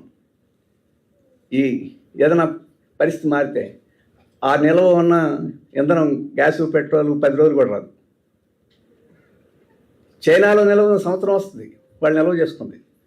అమెరికాలో అయితే 1.5 సంవత్సరం వస్తుంది. ఆ దూరదృష్టి కూడా మనకి లేదు. అందుకని ఎప్పుడు దిగుమతి చేసుకుంటే దాని మీద ఆధారపడి మనం బతకాల్సిందే. ఒక వారం 10 రోజులు ఆలస్యమైందంటే మనకి ఇబ్బంది జరుగుతుంది. ఈరోజు క్రూడ్ ఆయిల్ మీద మనం ఎంత ఆధారపడదంటే పెట్రోల్, డీజిల్, గ్యాస్, తారు, నాఫ్తా ఇవన్నీ కూడా దాని నుంచి వచ్చాయి. ఇవే కాదు, మీరు ప్లాస్టిక్ బాటిల్స్, పాలిమర్స్ ఉత్పత్తి అయ్యేది దీని నుంచే ఉత్పత్తి అవుతాయి. మీరు కట్టింగు, వెల్డింగు ఇవన్నీ చేసేది ఆ గ్యాస్ తోటే చేస్తారు. మీరు ఆ రకంగా పరిశీలన చేస్తే ఆర్థిక వ్యవస్థలో దీనికి ఈ నూనె అవసరం లేదు అని చెప్పేసి ఇప్పుడు లూబ్రికెంట్స్ ధర పెరిగిపోయిందంట. పెట్రోల్, డీజిల్ ధర పెరిగిన లూబ్రికెంట్స్ కూడా కరువు వచ్చేసింది అనుకున్నారు. టైర్ ఉందనుకోండి, టైర్లో కూడా అది వాడతారు. కాబట్టి ఈ సంక్షోభం అనేది మన ఆర్థిక వ్యవస్థలో అన్ని మూలలకి వ్యాపించింది. ఎంత తొందరగా పరిష్కారం అయితే మనకు అంత ఊరట ఉంటుంది, అంత ఆలస్యం అయితే అంత కష్టం మనకి ఉంటుంది. రైతులు ఉన్నారనుకోండి, ఎరువుల సంగతి చెప్పాను. నాఫ్తా ఉంటేనే మనకు యూరియా దొరుకుద్ది. ఈ ఖరీఫ్ సీజన్కి ఎరువులు. అందుకనే మోడీ గారు హైదరాబాద్ 10వ తేదీ మీరందరూ పొదుపు చేయండి అన్నారు. పొదుపు చేయడం అంటే ఏం పొదుపు? మీరందరూ సేంద్రీయ వ్యవసాయం చేయండి అంటున్నాడు. అంటే సహజసిద్ధమైన వ్యవసాయం చేయండి అంటున్నాడు. మరి ఆయనకు తెలుసు సహజసిద్ధమైన వ్యవసాయం అంటే ఏంటి? పేడ వేయండి, లేకపోతే ఏమంటాం దొడ్లు కట్టండి. అంటే మేకల్ని గీకలను తీసుకొచ్చి పెంట కట్టడం ఇవన్నీ చేయాలి. పచ్చి రొట్ట వేయడం, ఈ వ్యవసాయం చేయాలి. మీకు యూరియాలు, పొటాషులు ఇవన్నీ ఏమో వాడొద్దు అని చెప్తున్నాడు. మనకు కూడా అభ్యంతరం లేదు. మోడీ గారు పేడ తీస్తే పేడే వేస్తాం. ఇప్పుడు ఈ సేంద్రియ చేసేసి ఎక్కడ పశువులు లేకుండా చేసేసారు. మరి పశువులను ఇప్పుడు కొత్తగా ఎక్కడ పెంచేసి ఎక్కడ పేడ తిద్దాం? ఇప్పుడు అమృతం చేసి, ఏం అమృతం అది? జీవామృతం చేసి చల్లండి అంటున్నాడు. పేడ ఉంటే జీవామృతం, పేడ లేకుండా ఏం జీవామృతం వస్తుంది? లేదు, ఆవుల మూత్రం, గేదెల మూత్రం అంటే అయ్యి ఉంటే మూత్రం అన్నా వస్తుంది, అయ్యి లేకపోతే ఏమొస్తుంది? ఇవన్నీ తెచ్చుకుంటే విత్తనాలు ఎక్కడ? నువ్వు IR-20లో R-20లు E-20లు అని పెట్టేసి ఇప్పుడు విత్తనాలు వాడమంటే పాతకాలపు విత్తనాలు లేకపోయా, ఈ కొత్త కాలపు విత్తనాలు యూరియాలు లేకపోతే ఉత్పత్తి కావు. ఎట్టా ఉత్పత్తి చేస్తాం? ఇక్కడికి వచ్చేసి మీరందరూ సేంద్రియ ఎరువులు వాడండి అని చెప్పి 140 కోట్ల మందికి తిండి పెట్టాలంటే, అందుకని మనందరినీ సేంద్రియ ఎరువులు వాడండి ఇవన్నీ చెప్పడం కాదు. మీకు యూరియా దొరకదురా బాబు, మీ సాగు మీరు చావండి అని చెప్పడం అంతే. అది చెప్పకుండా మీరు సేంద్రియం వాడండి, అది వాడండి, ఇది వాడండి అని చెప్తున్నాడు. అందుకని రేపు ఖరీఫ్ సీజన్లో అది వస్తుంది. ట్రాక్టర్ కిరాయిలు పెరిగిపోతాయి. ఈరోజు యంత్రాలతోటి కోతలు అవి నూర్పులన్నీ వస్తున్నాయి. ఆ రకంగా రైతులకి ఇప్పుడు అమెరికా తోటి భారతదేశానికి ఈ వ్యాపార ఒప్పందం చర్చ జరుగుతుంది. రేపు 1 నుంచి 4 జూన్ 1 నుంచి 4 వాళ్ళ చర్చ జరుగుతుంది. దీని గురించి ఇంతకుముందే చెప్పుకున్నాం. అది పూర్తయితే దాని భారాలు మన మీద పడతాయి. అంటే అమెరికాలో మన దేశంలో మన రైతు ఉత్పత్తి చేసేవి అమెరికా నుంచి దిగుమతి అవుతాయి. సోయా గింజలు దిగుమతి అవుతాయి, మొక్కజొన్నలు దిగుమతి అవుతాయి, తర్వాత ఈ ఆల్మండ్స్ ఇట్లాంటివన్నీ దిగుమతి అవుతాయి, కోడికాళ్ళు దిగుమతి అవుతాయి, పాలు, జున్ను, వెన్న ఇవన్నీ దిగుమతి అవుతాయి. ఇవన్నీ వచ్చిన తర్వాత పాడి పరిశ్రమ కానీ, కోళ్ళ పరిశ్రమ కానీ, లేకపోతే ఇప్పుడు ఈ 2 జిల్లాల్లో మొక్కజొన్న బట్టే కొద్దిగా కౌలు రైతులు ఆ మొక్కజొన్న బట్టే కొద్దిగా బతకగలుగుతున్నారు. ఆ మొక్కజొన్నలు కానీ ఇప్పుడు మనం వడ్లు పండిస్తున్నాం. రేపు కాలిఫోర్నియా నుంచి వడ్లు కూడా దిగుమతి అవుతాయి, మొక్కజొన్నలు దిగుమతి అవుతాయి, గోధుమలు దిగుమతి అవుతాయి. ఇక అవన్నీ అయిన తర్వాత మనం గిట్టుబాటు ధరల గురించి వాటి గురించి మాట్లాడి ఉపయోగం లేదు. అటువంటి ఒప్పందం జరగబోతుంది. అంటే మన రైతులకి మనం ఉత్పత్తి చేసే ఉత్పత్తులకు పోటీగా అక్కడ నుంచి వస్తాయి. అవి దిగుమతి చేసుకోవడం ఈ ఒప్పందంలో భాగం. ఆ రకంగా అమెరికాతోటి యుద్ధం మూలన వచ్చిన సమస్యలు, ఈ నూనె లేకపోవడం వచ్చే సమస్యలు కాకుండా ఈ వ్యాపార ఒడంబడిక వలన వచ్చే సమస్యలు కూడా మనకి వస్తాయి. అందుకనే రాబోయే కాలంలో ఇప్పుడున్న ఆర్థిక పరిస్థితి ఇంకా అధ్వానం అయ్యే పరిస్థితి.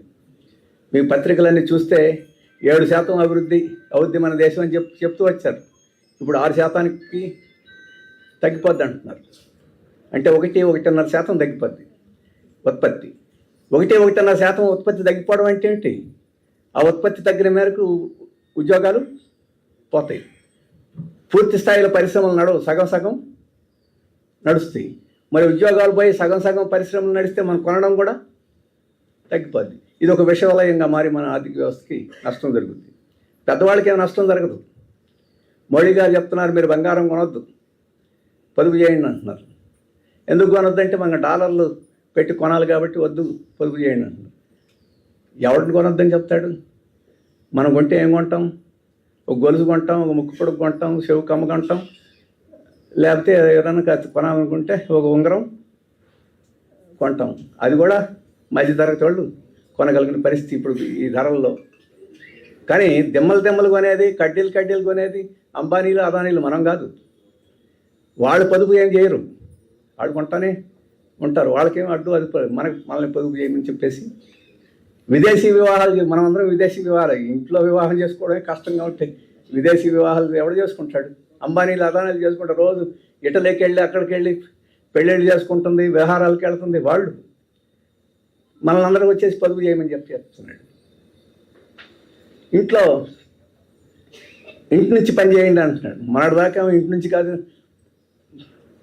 అక్కడ పనికి పోండి అని తోలేరు. ఇప్పుడు ఏమో ఇంటి నుంచి పని చేయండి అని చెప్పేసి ఇక్కడ చంద్రబాబు ఇంకా ఎక్స్ట్రా, అక్కడ మోడీ రాగానే ఇక్కడ ఇంక చంద్రబాబు ఇంకా ఎక్స్ట్రా మాడాడు. ఎందుకంటే ఇంటి నుంచి పని చేస్తే ట్రాన్స్పోర్ట్ అవసరం ఉండదు, అక్కడ వాళ్ళు క్యాంటీన్ నడిపే అవసరం ఉండదు. అక్కడ క్యాంటీన్ నడవకపోతే ఇంట్లో గ్యాస్ వాడాల్సి ఉంది కదా, ఇంట్లో పని చేసిన.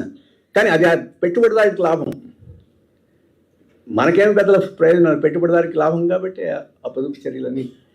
కాబట్టి ఈ పొదుపు చర్యల గురించి ఉపదేశం మనకు కాదు చేయాల్సింది, ట్రంప్కి చేయాలి. మేము చస్తున్నాం, యుద్ధం ఆపు, $70గా ఉన్న ఆయిల్ ధర $100 అయిపోయింది, కాబట్టి మేము భారం మొయ్యలేకపోతున్నాం, నువ్వు యుద్ధం వెంట ఆపు అని చెప్పేసి వాడికి ఉపదేశం మానేసేసి మనకు పొదుపు చేయాలని మనకి ఉపదేశం చేయడం అంటే అమెరికాకు దాసోహమై ప్రజలకు ద్రోహం చేయడం తప్ప ఒకటి కాదు. ఏం దేశభక్తి ఉంది వాళ్ళకి? ఈ దేశంలో ఉన్న ప్రజల బాధలను నివారించాలని దేశభక్తి అతనికి ఎక్కడుంది? ఈ దేశం యొక్క ప్రజల బాధలను పెంచైనా కానీ ట్రంప్కి మేలు చేయాలని చెప్పేసేది, రాజకీయంగా సానుకూలంగా ఉండాలని చెప్పేసి ఇది దేశభక్తి ఎట్ట అవుద్ది? ప్రజాద్రోహం అవుద్ది. అదే ఈరోజు కేంద్ర ప్రభుత్వం చేస్తుంది. కాబట్టి ఈ పరిస్థితులు ఇంకా మీరు రోజు పత్రికల్లో చూస్తే ఎటువంటి ప్రభావాలు వస్తాయో మీకు అందరికీ తెలుస్తుంది. ముఖ్యంగా అమెరికా విధానాల మూలంగా ఈ మధ్యన అన్నారు, మీరు గ్రీన్ కార్డు అప్లై చేసి ఉంటారు మన వాళ్ళు ఎవరన్నా అక్కడికి వెళ్తే. ఇంతకుముందు అప్లై చేసిన వాళ్ళు అక్కడుండి వచ్చిందాక అక్కడ మీరు గ్రీన్ కార్డు అప్లై చేసిన వాళ్ళందరూ మీ దేశం వాళ్ళని వెళ్ళండి, వచ్చిన తర్వాత రండి అని చెప్పేసి మళ్ళీ చాలామంది అమెరికా చదువుకు ఇంజనీరింగ్ పంపించిన వాళ్ళందరూ ఇప్పుడు చాలా బాధపడుతున్నారు. కాబట్టి ఇటువంటి పరిస్థితులు ఇంకా తీవ్రమవుతాయి. వీటన్నిటికి వ్యతిరేకంగా ప్రజలు ఉద్యమాలు పోరాటాల్లోకి వస్తారు. మనం వాటికి సిద్ధంగా ఉండాలి. కార్మికులు ప్రపంచవ్యాప్తంగా తిరుగుబాటు చేస్తున్నారు. మన దేశంలో కూడా కార్మికులు సంఘాలు లేకుండానే వాళ్ళంతటా వాళ్ళు రోడ్డు మీదకి వచ్చేసారు. ఉత్తరాదిన అన్ని రాష్ట్రాల్లో వేల మంది, గురుగాంలో, ఢిల్లీలో, హర్యానాలో వేల మంది రోడ్డు మీదకి వచ్చి సంఘాలు ఏమేమి లేవు. ఇప్పుడు సంఘాలు కాదు, బతకడం కష్టంగా ఉంది. అందుకని సంఘం అడగాల్సిన అవసరం లేదు, వాళ్ళే వచ్చి బయటకు వచ్చి అడగాల్సిన పరిస్థితి వచ్చింది. ఇది ప్రపంచవ్యాప్తంగా జరుగుతుంది, ఇంకా జరుగుద్ది. అలాగే ఉపాధి మన దేశంలోనే 3% నిరుద్యోగం ఉంటే 4.4 ఇప్పుడు 5.1% వచ్చింది ఉపాధి. కాబట్టి యువకులు కూడా చాలా తీవ్రమైన అసంతృప్తి ఉన్నారు. ఈ అసంతృప్తి ఎంత తీవ్రం అంటే పాతకాలపు రాజకీయ పార్టీలను పక్కన పెట్టేసేసి ఇప్పుడు నేపాల్లో చేశారు, యువకులు తిరుగుబాటు చేశారు, బంగ్లాదేశ్లో తిరుగుబాటు చేశారు, శ్రీలంకలో తిరుగుబాటు చేశారు. అక్కడ వామపక్షం ఉంది కాబట్టి వామపక్షానికి మద్దతు ఇచ్చారు. బంగ్లాదేశ్లో వామపక్షం లేదు కాబట్టి అక్కడ మతోన్మాదులకు మద్దతు ఇచ్చారు. నేపాల్లో వామపక్షాలు ఉన్నాయి, రోసిపోయినాయి కాబట్టి అక్కడ మంచివాడో కాదో తెలియకుండానే కొత్త వాళ్ళకి మద్దతు ఇచ్చారు. అది ప్రపంచవ్యాప్తంగా జరుగుతుంది. ఆ రకంగా యువకుల్లో ఈరోజు తీవ్రమైన అలజడి వచ్చింది.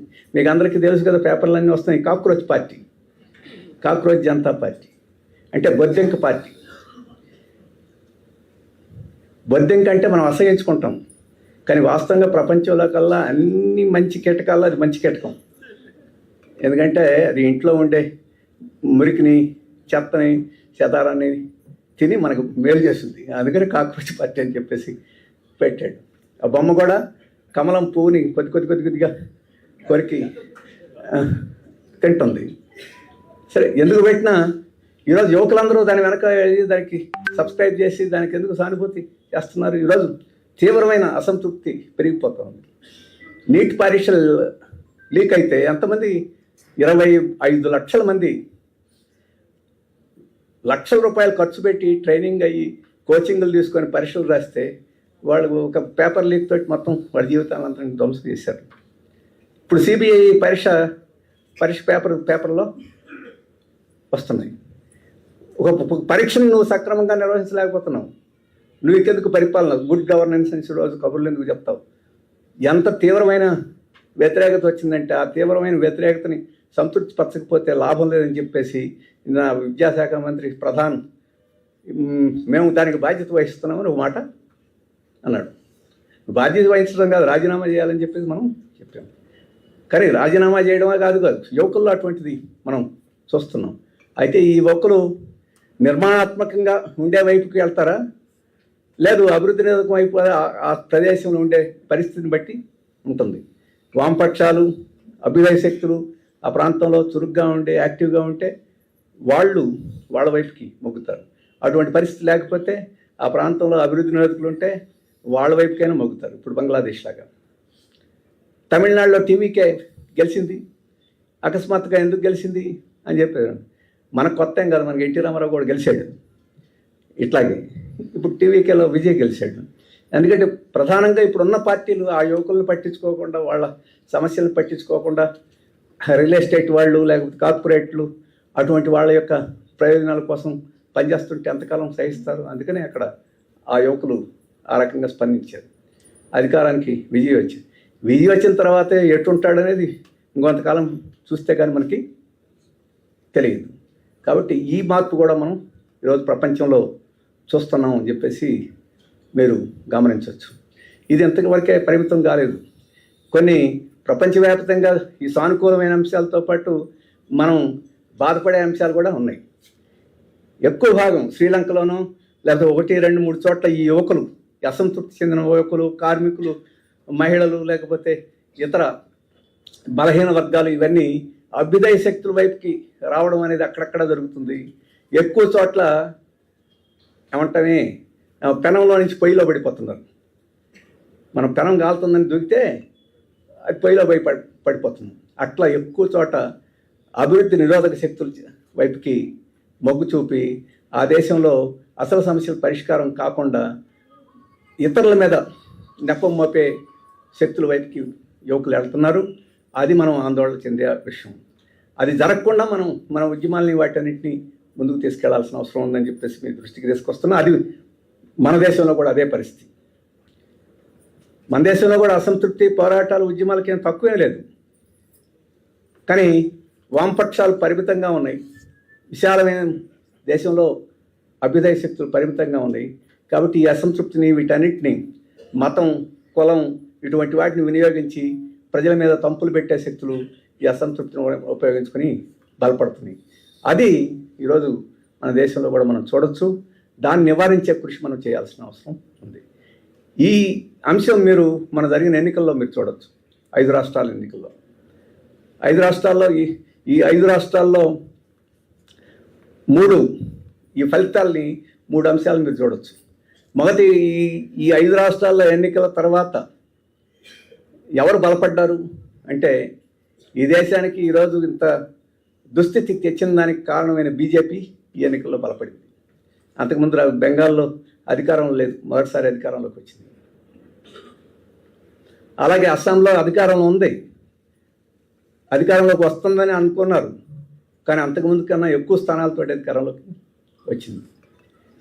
కేరళలో బీజేపీకి అంత స్థానం లేదు. పోయినసారి శాసనసభలో ఒకటి కూడా లేదు, అంతకుముందు ఒకసారి ఒకటి ఉంది. కానీ ఈసారి 3 స్థానాలని గెలుచుకుంది. 3 స్థానాలు మొత్తం రాజకీయాలు ప్రభావితం చేసేది కాకపోవచ్చు, కానీ 3 స్థానాలు గెలుచుకోవడం అనేది కొన్ని సెక్షన్స్లో ఇది పెరుగుతుందేమో అని చెప్పేసి అభిప్రాయం కలిగేదానికి అక్కడ అవకాశం వచ్చింది. ఆ రకంగా మొత్తం ఎన్నికల్లో చూస్తే బీజేపీ బలం పెరిగి కొంత సంఘటితం చేసుకుంది. ఇది ఈ ఎన్నికల్లో ప్రమాదకరమైన అంశం.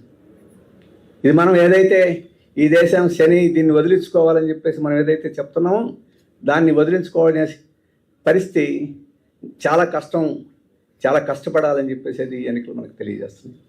రెండోది ఏమిటి,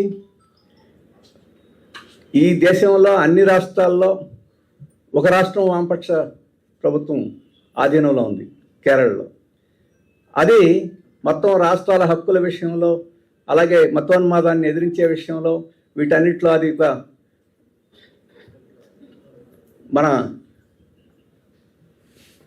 మనకు బలంగా ఉంది. ఆ బలం పోయింది. దేశ రాజకీయాల్లో ఒక ముఖ్యమైన పాత్ర వేసే శక్తి తగ్గిపోయింది. ఎందుకని అక్కడ ఓడిపోయాం. అయితే ఓడిపోవడం, గెలవడం అది మనకి పెద్ద సమస్య కాదు. ఇంతకుముందు చాలాసార్లు ఓడిపోయాం, ఇప్పుడు ఓడిపోయిన తర్వాత గెలుస్తున్నాను, మళ్ళీ రేపు గెలవచ్చు. కానీ దేశ రాజకీయాల్లో ఇప్పుడు కీలకమైన పాత్ర నిర్వహించాల్సిన సమయంలో మనం ఓడిపోయాం. ఇంకో సమయంలో ఓడిపోతే పెద్ద సమస్య కాదు. ఈ అమాంబాపతి పార్టీలన్నింటినీ ఒక చోటకు పోగు చేసి వీళ్ళందరినీ ఒక తక్కెడలో కూర్చోబెట్టగలిగి, ఒక బొట్టలో కూర్చోబెట్టగలిగి ఎదిరిపోకుండా చేసేది మనమే. ఇప్పుడైనా చేస్తాం, కానీ ఒక రాష్ట్రంలో, ఒక ప్రభుత్వంలో ఉండడం అనేది అటువంటి ప్రయత్నానికి కొంత శక్తిని ఇస్తుంది. అది లేకుండా పోయింది. అది ఈరోజు జరుగుతుంది. అలాగే ఓడిపోవడం, గెలవడం కేరళలో కొత్త కాదు, మనకి కొత్త కాదు. కానీ ఈసారి కేరళలో ఓడిపోవడంలో ఒక ముఖ్యమైన మనం ఆలోచించాల్సిన అంశం, పార్టీ ఆలోచించాల్సిన అంశం ఒకటి ఉందని చెప్పేసి కేంద్ర కమిటీ భావించింది. ఎందుకంటే మనకు 38% ఓట్లు వచ్చినాయి. 38% ఓట్లు తక్కువేం కాదు. మన ప్రజాప్రనాది అంత బలంగా ఉంది. ఇప్పుడు టీవీకే విజయ్ గెలిచింది 30% ఓట్లతోటే. మనకు ఇంకో 3% ఓట్లు వచ్చినాయి. కాబట్టి ప్రజాపునాది తగినంతగా ఉంది. మన కేరళ ఎన్నికల్లో ఓడిపోయినప్పుడు 47, 49, 50 దాకా వచ్చినాయి. గెలిచినప్పుడు ఓడిపోయినప్పుడు అతి తక్కువ ఓట్లు గతంలో 43% వచ్చినాయి. ఓడిపోయినప్పుడు కూడా 43%కి తగ్గలేదు. ఈసారి మనం అంచనా వేసుకుంది ఏంటంటే 43, 41% వస్తాయి అని చెప్పి అనుకున్నాం. కానీ 41% రాల, 38% వచ్చినాయి. 3% తగ్గినాయి. కాబట్టి ఈ 3% ఎక్కడి నుంచి తగ్గినాయి? ఎప్పుడు ఈ 45 ఏళ్లలో 37%కి అసెంబ్లీ ఎన్నికల్లో, స్థానిక సంస్థల ఎన్నికల్లో, పార్లమెంట్ ఎన్నికల్లో 33, 32, 34 వచ్చినాయి. కానీ అసెంబ్లీ ఎన్నికల్లో తగ్గల. అందుకని పార్టీ కేంద్ర కమిటీ ఆలోచించింది ఏంటంటే ఓడిపోవడం గెలవడం పెద్ద సమస్య కాదు. ఒక 5 సంవత్సరాలు ఉంటే కొంతమంది కోపం వస్తుంది, అసంతృప్తి వస్తుంది. ఒక 4, 5 ఫ్లోటింగ్ ఓటర్స్ అటు వెళ్తారు. మళ్ళీ నెక్స్ట్ ప్రభుత్వం మీద కొంతమంది కోపం వస్తుంది. ఆ 4, 5 మళ్ళీ ఇటు వేస్తారు. గెలవడం ఓటం కేరళలో సర్వసాధారణంగా జరుగుతుంది. కానీ మనకి సాంప్రదాయకంగా 2, 3, 4 ఎన్నికల్లో కూడా ఓటేస్తూ ఈసారి ఇంకొక 3 అదనంగా మనకి ఓటేయలేదు. ఎందుకు వేయలేదు అని చెప్పేసి పరిశీలించాలి.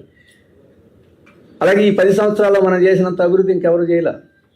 స్కూళ్ళ విషయంలో, ఆరోగ్యం విషయంలో, ఇన్ఫ్రాస్ట్రక్చర్ అంటే రోడ్లు, ఇటువంటి వాటి విషయంలో, వీటన్నిటిలో, అలాగే ఐటీ రంగాన్ని పెంపొందించడంలో, వీటన్నిటిలో మనం చేసినంత అభివృద్ధి కేరళలో ఇంకెవరు చేయలే.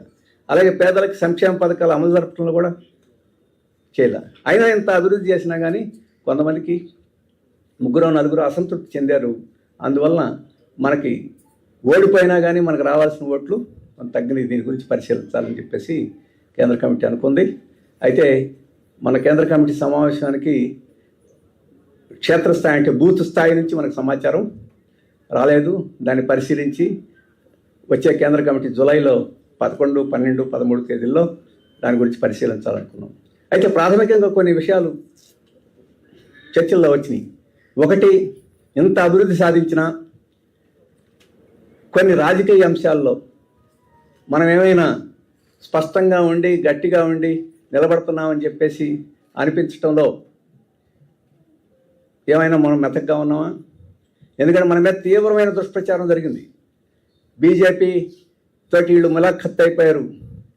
మన కళ్ళలో కూడా ఎప్పుడు ఉరికి పడతాం అట్లాంటిది ఏదైనా ఆలోచన వస్తే. అటువంటి పార్టీ మీద బీజేపీ తోటి వీళ్ళు కలిసిపోయారు అని చెప్పేసి విస్తారమైన ప్రచారం జరిగింది. మనకు సాంప్రదాయకంగా మైనార్టీలు గణనీయమైన భాగం మనకు ఓట్లేస్తారు. వాళ్ళు కొంతమందిని ఈ ప్రచారం ఏమన్నా వాళ్ళు మనకు సాంప్రదాయకంగా వేస్తారు. మన లౌకిక పునాదుల గురించి వాళ్ళకి ఏమాత్రం సంకోచం లేదు అనేది మన అభిప్రాయం. అటువంటి వాళ్ళని కూడా ఏమైనా ప్రభావితం చేసినాయా కొన్ని చోట్ల చూడాలి. అలాగే బీజేపీ, కాంగ్రెస్ ఎప్పుడు టాక్టికల్ ఓటింగ్ అంటాం. కొన్ని చోట్ల వాళ్ళు, కొన్ని చోట్ల వీళ్ళు సహకారం చేసుకోవడం, అది కూడా కొన్ని నియోజకవర్గాల్లో జరిగింది అని చెప్పేసి ఉంది. కేరళలో ఎప్పుడు డబ్బు ప్రభావం ఉండదు. ప్రచారానికి వాటికి ఖర్చు పెట్టడం తప్ప కొనడాలు, అమ్మకాలు ఉండవు. మనం చేయం కాబట్టి కాంగ్రెస్ వాళ్ళకి అవసరం లేదు. ఎందుకంటే మనం ఖర్చు పెడితే కదా వాళ్ళు ఖర్చు పెట్టడం, లేదా వాళ్ళు ఖర్చు పెడితే కదా. కాబట్టి ప్రజలు కూడా అంగీకరించే పరిస్థితి ఉంటుంది. కానీ ఈ ఎన్నికల్లో తెలంగాణ ముఖ్యమంత్రి, అలాగే కర్ణాటక ఉప ముఖ్యమంత్రి విస్తారంగా 100 కోట్ల రూపాయలు అక్కడికి సరఫరా చేసి ఖర్చు పెట్టారు. ప్రజలకి ఒక్కొక్క ఓటు ఇచ్చి కొనలా, కానీ బృంద నాయకుల్ని వీళ్ళందరినీ కొనుగోళ్ళు చేశారు. అది మనం ఊహించాలి. అట్లా జరుగుద్దని చెప్పేసి అట్లాంటి ప్రయత్నం జరుగుద్ది అనేది కూడా జరిగింది. దాని ప్రభావం ఎంత? అలాగే మనం అభివృద్ధి కార్యక్రమాలు చేసాం, కానీ పెట్టుబడిదారీ విధానంలో అభివృద్ధి కార్యక్రమాల వలన కొంతమంది లాభపడతారు, కొంతమంది ఇబ్బంది పడతారు. లాభపడేవాడే ఇబ్బంది పడితే మనకు అభ్యంతరం లేదు. లాభపడేవాడు కొంతమంది, ఇబ్బంది పడేవాడు కొంతమంది. ఓ పెద్ద రోడ్డు వేస్తే పక్కన స్థలాలు తీసుకుంటాం. ఆ పెద్ద రోడ్డు మీద తిరిగే కార్ల వాళ్ళు లాభపడతారు, కానీ పక్క స్థలం వాడు బాధపడతాడు.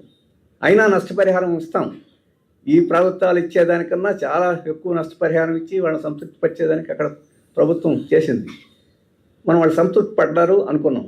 మరి సంతృప్తి పడ్డారో లేదో మనం రేపు చూస్తే కానీ మనకి తెలియదు. ఇటువంటివి కొన్ని అంశాలు ఉన్నాయి. కేంద్ర ప్రభుత్వం తీవ్రమైన ఆర్థిక, మనం 7,000 కోట్ల రూపాయలు అప్పు తెచ్చి రోడ్లు, స్కూళ్ళు అని కట్టేస్తే నువ్వు విదేశాల నుంచి 7,000 కోట్ల రూపాయలు అప్పు తెచ్చావు, మా చట్టం ప్రకారం ఆర్బీఐ దగ్గర నుంచి పర్మిషన్లు అటన్నిట్లో మీరు లోపాలు జరిగినాయి అని చెప్పేసి ఇప్పుడు మన థామస్ ఐజాక్ మీద వీళ్ళందరి మీద కేసులు పెట్టున్నారు. అవినీతి జరిగిందని కాదు, ఈ విదేశీ నిధుల సేకరణ చట్టం ఏదో ఉంది, ఆ చట్టానికి అనుగుణంగా మీరు చేయలేదని చెప్పేసి ఇది ఒక పెద్ద ప్రచారాలు. ఆర్బీఐ చెప్పింది మీరు ఎట్లా చేశారు కాబట్టి మీకు ఇక్కడ నుంచి మీకు ఓవర్ డ్రాఫ్ట్లు అవి ఇవ్వమని చెప్పేసి నిలిపేశారు. దీని మూలంగా మనం పెన్షన్లు అటువంటి 1 నెల 2 నెలలు ఆలస్యంగా ఇచ్చిన సందర్భాలు కూడా ఉన్నాయి. ఇవన్నీ చర్చకు వచ్చినాయి. అయితే వీటిల్లో ఏవి నిజంగా ప్రభావితం చేసి ఈ 3-4 అని చెప్పేసి అది పరిశీలించి నిర్ధారణ చేసి రాబోయే కాలంలో వాటిని సరిదిద్దుకొని, అయితే ఒకటి మేలు జరిగింది ఏంటంటే ఇప్పుడు మళ్ళీ ఇంతకుముందు అంతా ఆఫీసులు ఇప్పుడు మనకి అన్ని రోడ్లే. రోడ్ల మీదకి 10 సంవత్సరాలు పోరాటం చేసే శక్తి పోయింది. ఇంకొక 5 ఏళ్ళు అయితే ఏమైపోయేవాళ్ళం. కానీ ఇప్పుడు మళ్ళీ రోడ్ల మీదకి వచ్చి ప్రజల తరఫున పోరాడే అవకాశం వచ్చింది. మళ్ళీ పదును పెరిగే అవకాశం వచ్చింది. ఈ లోపాలను మనం సక్రమంగా గమనించి వాటిని తెలుసుకుని ఉంటే మళ్ళీ పోరాటాలు, ఉద్యమాల ద్వారా మళ్ళీ తిరిగి ఆ 3-4 దాంతోపాటు ఇంకా అదనంగాను మనం రాబట్టుకునే అవకాశం ఉంటుంది. చూశారు కదా, ఈ విజయం మీద దాడి కాదు, దానికి ముందు విద్యార్థులు ఉద్యమం చేశారు. దాని తర్వాత ఈ ఈడీ రైడ్ జరిగింది. దాన్ని ఎట్లా ప్రతిఘటన చేశారు ఇవన్నీ చూస్తున్నాం. అయితే రాబోయే కాలంలో అటువంటి ఉద్యమాలు, పోరాటాలని ఇంకా ఉధృతం చేయడం ద్వారా దీన్ని అధిగమించగలమని చెప్పేసి నమ్మకం ఉంది. ఇక బెంగాల్ పరిస్థితి ఒక విచిత్రమైన పరిస్థితి. మన ఓట్లు నిలబడ్డాయి. పోయినసారి 5% వచ్చినాయి, ఈసారి 5% ఉన్నాయి. మన ఓట్లు తరిగిపోలే. పాతకాలంలో తరిగినాయి. అలాగే ఇంతకుముందు ప్రాతినిధ్యం లేదు, ఇప్పుడు ఒకటి ప్రాతినిధ్యం వచ్చింది. అయితే తృణమూల్ కాంగ్రెస్ ఓడిపోయింది. బీజేపీకి వ్యతిరేకంగా నిలబడిన తృణమూల్ కాంగ్రెస్ ఓడిపోయింది. ఈ 10-15 ఏళ్లలో మన పార్టీని ధ్వంసం చేయడంలో, ఆఫీసులు ఆక్రమణ చేయడంలో, ఆస్తుల్ని స్వాధీనం చేసుకోవడంలో, వీటన్నిట్లను తృణమూల్ ముఖ్యమైన పాత్ర. బీజేపీ అధికారంలో లేదు కాబట్టి అది బీజేపీ వాస్తవంగా ఈ తృణమూల్ మన మీద దాడి చేసి ఈ రకంగా వినాశనం చేస్తుంటే అప్పుడప్పుడు సానుభూతి ప్రకటనలు చేయడం ద్వారా మన వాళ్ళని కొంత ఆకర్షించే ప్రయత్నం చేసింది. దాని ప్రభావం కూడా ఉంది మన ఓటర్స్ మీద. అందువల్ల ఇంతకుముందు మన ఓటర్స్లో కొంతమంది బీజేపీకి ఓటేశారు. ఈసారి మాత్రం అది జరగల. అది నియంత్రణ చేయగలిగి మన ఓట్లు మనం వేసుకున్నాం. ఎవరికో వేయాల్సిన పని ఏంటి? తృణమూల్ ఈరోజు అణిచేస్తుంది, రేపు బీజేపీ అంతకన్నా దుర్మార్గంగా అణిచివేస్తుంది అని చెప్పేసి అది ఒక ఫ్యాసిస్టు శక్తి. ఇది దుర్మార్గమైన శక్తి, అది అంతకన్నా ఫ్యాసిస్ట్ శక్తి అని చెప్పేసి మనం చెప్పాం కాబట్టి నిలబడింది. రాబోయే కాలంలో ఎందుకంటే కొంతమంది అడుగుతున్నారు, మన ఆఫీసులన్నీ మళ్ళీ స్వాధీనం చేసుకుంటున్నావట కదా, తిరిగి ఆక్రమించుకుంటున్నావట కదా. తిరిగి ఆక్రమించుకుంటున్నాం, కానీ బీజేపీ పోలీసులు నెలకొండ ఉంటున్నారు. రేపు మళ్ళీ వాళ్ళు ఆక్రమించుకోరనే త్రిపురలో ఏం జరుగుతుంది? మన ఆఫీసు తగలబెట్టేది, మన ఆఫీసులు ఆక్రమించేది, మన జనాన్ని రాకుండా చేసేది, గ్రామాల నుంచి తరివేసేది బీజేపీ. కాబట్టి వాళ్ళ ఎత్తుగడలు ఈ రకంగా ఉంటాయి. కానీ వాటన్నిటిని ఎదుర్కొని యువకుల్ని ఆకర్షించి ఆ రకంగా ముందుకు పోయే పరిస్థితి ఉంది. ఈసారికి ఉన్నది నిలబెట్టుకున్నాం. కొత్త యూత్ సెక్షన్స్ని ఆకర్షించాం, అసెంబ్లీలో ప్రాతినిధ్యం తెచ్చుకున్నాం. దీని పునాది మీద కొంత ముందుకు పోయే అవకాశం బెంగాల్లో ఏర్పడింది. అక్కడ బీజేపీ గెలవడం ఒక ప్రమాదకరమైన సంకేతం దేశానికైనా. మళ్ళీ మనం తృణమూల్ ఎలాగో పోరాడలేదు బీజేపీ మీద, మళ్ళీ మనం పోరాడాలి. ఆ సందర్భంలో ఆ స్పేస్ని మనం ఆక్రమించే అవకాశం వచ్చింది. అది బెంగాల్ గురించి. ఇక తమిళనాడు గురించి ఇంతకుముందే చెప్పాను. డిఎంకే గెలుస్తుందని మనం అనుకున్నాం, సీట్లు తగ్గుతాయి, గెలుస్తుంది అనుకున్నాం. విజయ్కి ఓట్లు వస్తాయి, 20% దాకా ఓట్లు వస్తాయి, పెద్ద సీట్లు రావని చెప్పి అనుకున్నాం. కానీ మన అంచనా తప్పింది. 20% కాదు, 35% ఓట్లు వచ్చిన. 35% ఎప్పుడైతే వచ్చినాయో 108 స్థానాలు వచ్చినాయి. డిఎంకేకి 32% ఓట్లు వచ్చినాయి, కానీ సీట్లు తగ్గిపోయినాయి, 59కే తగ్గిపోయినాయి. మనకు పోయినసారి 2 ఉన్నాయి, ఇప్పుడు 2 ఉన్నాయి. మనం డిఎంకే మీద అసంతృప్తి పెరిగింది, అవినీతి ఇట్లాంటి ఆరోపణలు వచ్చి పెరిగిందని మనకు తెలుసు. కానీ ఈరోజు దేశంలో బీజేపీకి వ్యతిరేకంగా, మతోన్మాదానికి వ్యతిరేకంగా నికరంగా కాంగ్రెస్ కూడా కాదు నిలబడుతుంది. ఎవరంటే 27 స్థానాలు ఉన్నాయి. రాబోయే కాలంలో కూడా వీళ్ళు లౌకికవాదంతో ఉండి పార్లమెంట్లో ముఖ్యమైన పాత్ర నిర్వహించే అవకాశం ఉంది. అందుకని అదేదో చెరువులో గేదె లాంటిది, కొమ్ములు కనపడితే లోపల ఏముందో తెలియదు. అలాగే మన అంచనా కూడా అది గెలుస్తుందని చెప్పేసేది ఏమి లేదు. అందుకని మనం ఈ కూటమితోటే ఉన్నాం, మళ్ళీ మన స్థానాలు మనం గెలుచుకున్నాం. కానీ ఎన్నికలు అయిన తర్వాత మనం ముఖ్యమైన పాత్ర నిర్వహించాం. ఆఖరికి మనం 2 స్థానాలు వేస్తేనే ఆ ప్రభుత్వం ఏర్పడే పరిస్థితి వచ్చింది. అలాగే విజయన అధికారంలో రాకుండా రాజకీయ గందరగోళం సృష్టించాలని బీజేపీ ప్రయత్నం చేసింది. అట్లాంటి సందర్భంలో మేము మద్దతిస్తాం. మెజారిటీ పార్టీ ప్రభుత్వం ఏర్పాటు చేసేదానికి గవర్నర్ అవకాశం ఇవ్వాలి అని చెప్పేసి మనం మొట్టమొదట అడిగాం. గవర్నర్ మీద పోట్లాడాం. మనం ఎప్పుడైతే 2 స్థానాలు ఇస్తామని లెటర్ రాసామో ఇంక అందరూ సర్దుకొని మద్దతు ఇవ్వాల్సిన పరిస్థితి వచ్చిందని ప్రభుత్వం ఏర్పడింది. అయితే విజయ్కి తెలుసు ఈ కమ్యూనిస్టుల మీద ఆధారపడితే లాభం లేదని. వాళ్ళు ఈరోజు మద్దతు ఇస్తారు, రేపు ప్రజా వ్యతిరేకమైన చర్య తీసుకుంటే ఏం చేస్తారో తెలియదు. అందుకని ఏఐడిఎంకే నుంచి చీల్చి ఫిరాయింపులు, అంటే మొదటి అడుగులే ఫిరాయింపులు అడుగులు వేసేస్తున్నారు. ఫస్ట్ అడుగు ఏమిటంటే ఒక జ్యోతిష్కుడిని తీసుకొచ్చి అడ్వైజర్గా పెట్టారు. మొత్తం విమర్శ చేస్తే మళ్ళీ వెనక్కి తగ్గారు. అందుకని ఎన్నికలకు ముందు చెప్పారు, మేము సైద్ధాంతికంగా బీజేపీకి వ్యతిరేకం, సామాజిక న్యాయానికి అనుకూలం, రాజకీయ శత్రువు మాకు డిఎంకే, ఈ విధానాలతో పోతామని చెప్పేసి ఉన్నారు. ఆ విధానాలతో మనకు అభ్యంతరం లేదు, పోతే మంచిది. అది పోయినంతకాలం మనం మద్దతు కూడా ఇస్తాం.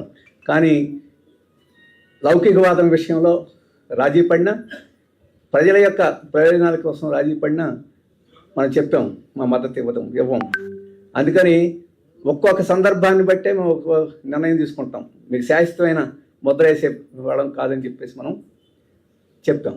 కాబట్టి రాబోయే కాలంలో ఎలా వ్యవహరిస్తాడు, చంద్రబాబు లాగా వ్యవహరిస్తాడా, జగన్ లాగా వ్యవహరిస్తాడా, అట్లా వ్యవహరించినా ముందు బీజేపీకి సహకారం చేసినట్టు అవుతుంది.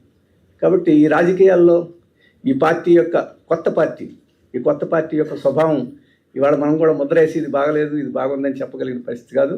అందుకని మనం దాని నడకను బట్టి మనం నిర్ణయించుకుందాం. అప్పుడు దాకా అది పెద్ద పార్టీ, ప్రభుత్వం ఏర్పాటు చేసే హక్కు దానికి ఉంది, దానికి అవకాశం ఇవ్వాలి, దానికోసం మేము మద్దతిస్తామని చెప్పేసి వైఖరిని మనం తీసుకున్నాం. ఆ రకంగా ఉంది.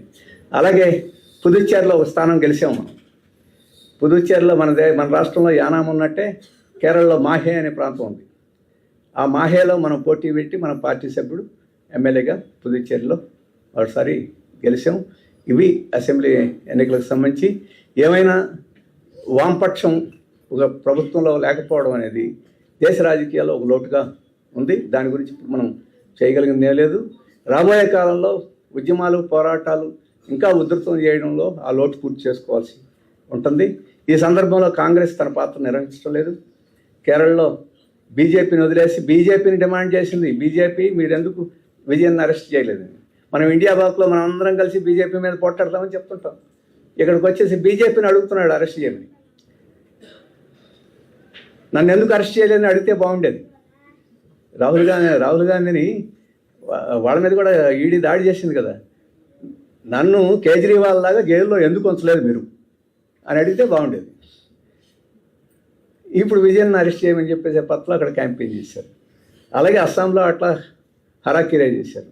తమిళనాడులో కలిసి పోటీ చేసి సీట్లు గెలిచి కనీసం డిఎంకే తోటి చెప్పకుండా పోయి విజయ పార్టీ పంతన చేరారు. ఈ రకమైన పద్ధతిలో ఒక రాజకీయ దృక్పథం ఈరోజు బీజేపీ ప్రమాదాన్ని గమనించి దానికి ఏం చేయాలా, నేను పెద్ద పార్టీ అందరినీ సమన్వయం చేసుకొని పోవాలనే దృష్టి లేకుండా చాలా సంకుచిత దృష్టితోటి వ్యవహరిస్తూ ఉంది. అయినా మనకు తప్పదు. ఒకసారి మంత్రసాని తనం తీసుకున్న తర్వాత ఏమి మనం చేయాలో మనం ముందు నిర్ణయించే ఏది చేసుకుంటే దానికన్నిటికీ మనం సిద్ధం కావాల్సి ఉంటుంది. ఎందుకంటే బీజేపీ ఆ మతోన్మాదం, ఆ ఫ్యాసిజం, ఆ లక్షణాలని మన దేశం భరించలేదు. మనం అంగీకరించలేము. మనం ఈరోజు పోరాటం చేయకపోతే రేపు ఎక్కువ కష్టపడాల్సి వస్తుంది, ఎక్కువ మూల్యం చెల్లించాల్సి వస్తుంది. అందుకనే మనం ఆ ఉద్యమాన్ని చేస్తున్నాం.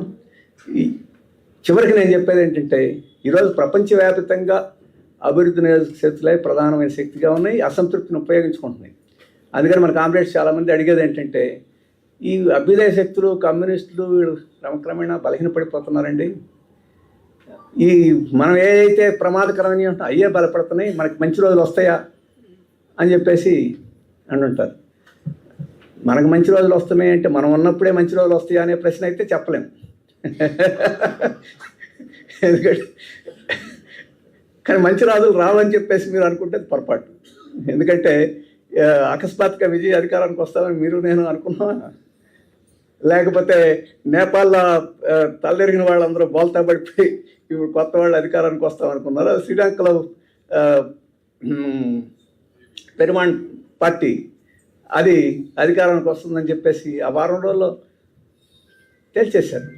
కాబట్టి పరిణామాలు, పెట్టుబడిదారు విధానం తీవ్రమైన సంక్షోభంలో ఉన్నప్పుడు పరిణామాలు చాలా వేగంగా వస్తాయి. ఆ వేగంలో మనం అందుకుంటే, ఆ ప్రవాహం మీద మనం ఉంటే ప్రవాహంతో పోతాం, ఆ ప్రవాహం దూరంగా ఉంటే ప్రవాహం బద్ది మనం పక్కన ఉంటాం. మనం చేయాల్సింది ఏంటంటే అట్లాంటి ప్రవాహాలు స్పాంటేనియస్గా చాలా వచ్చే అవకాశం ఉంది. అందుకని మనం లోతు లేని నీళ్ళల్లో నిలబడి ఉంటే ప్రవాహం వచ్చినప్పుడు దాంట్లోంచి తేలిపోతాం. మీరు ఒడ్డు నుండి వరద ఎప్పుడు చూస్తుంటే వరదలో దిగలేరు మీరు. కాబట్టి ఈ ఉద్యమాలు పోరాటాల్లో మనం నిరంతరం ఉంటే అవకాశం వచ్చినప్పుడు మనం వినియోగించుకోగలం, లేకపోతే ప్రత్యేక శక్తులు వినియోగించుకుంటాయి. అటువంటి ఆశ ఇంతకుముందే ఆయన చెప్పాను. ఈరోజు అమెరికా కూడా కుచించి నచించిపోయే వ్యవస్థలో ఉన్నది. ఈరోజు చైనా దాన్ని తలదన్ని అన్నింటిలోనూ ముందుకు పోయే పరిస్థితి ఉంది. ఇంకా చాలా విషయాలు చెప్పుకోవచ్చు. అందుకని అటువంటి ఆత్మవిశ్వాసంతో మనం పోవాల్సి ఉంటుంది అని చెప్పేసి మీ దృష్టికి తీసుకొస్తూ నాకు ఈ అవకాశం ఇచ్చినందుకు ధన్యవాదాలు తెలియజేస్తాను. నమస్కారం.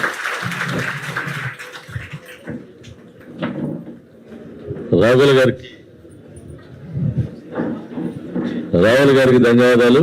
ఇప్పుడు మన పార్టీ రాష్ట్ర కార్యదర్శి శ్రీనివాసరావు మాట్లాడతారు.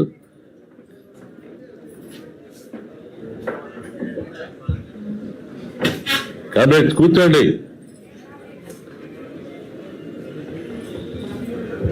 సభాధ్యక్షులు కాశీనాథ్ గారు, వేదిక మీద ఉన్న మన పార్టీ అఖిల భారత నాయకులు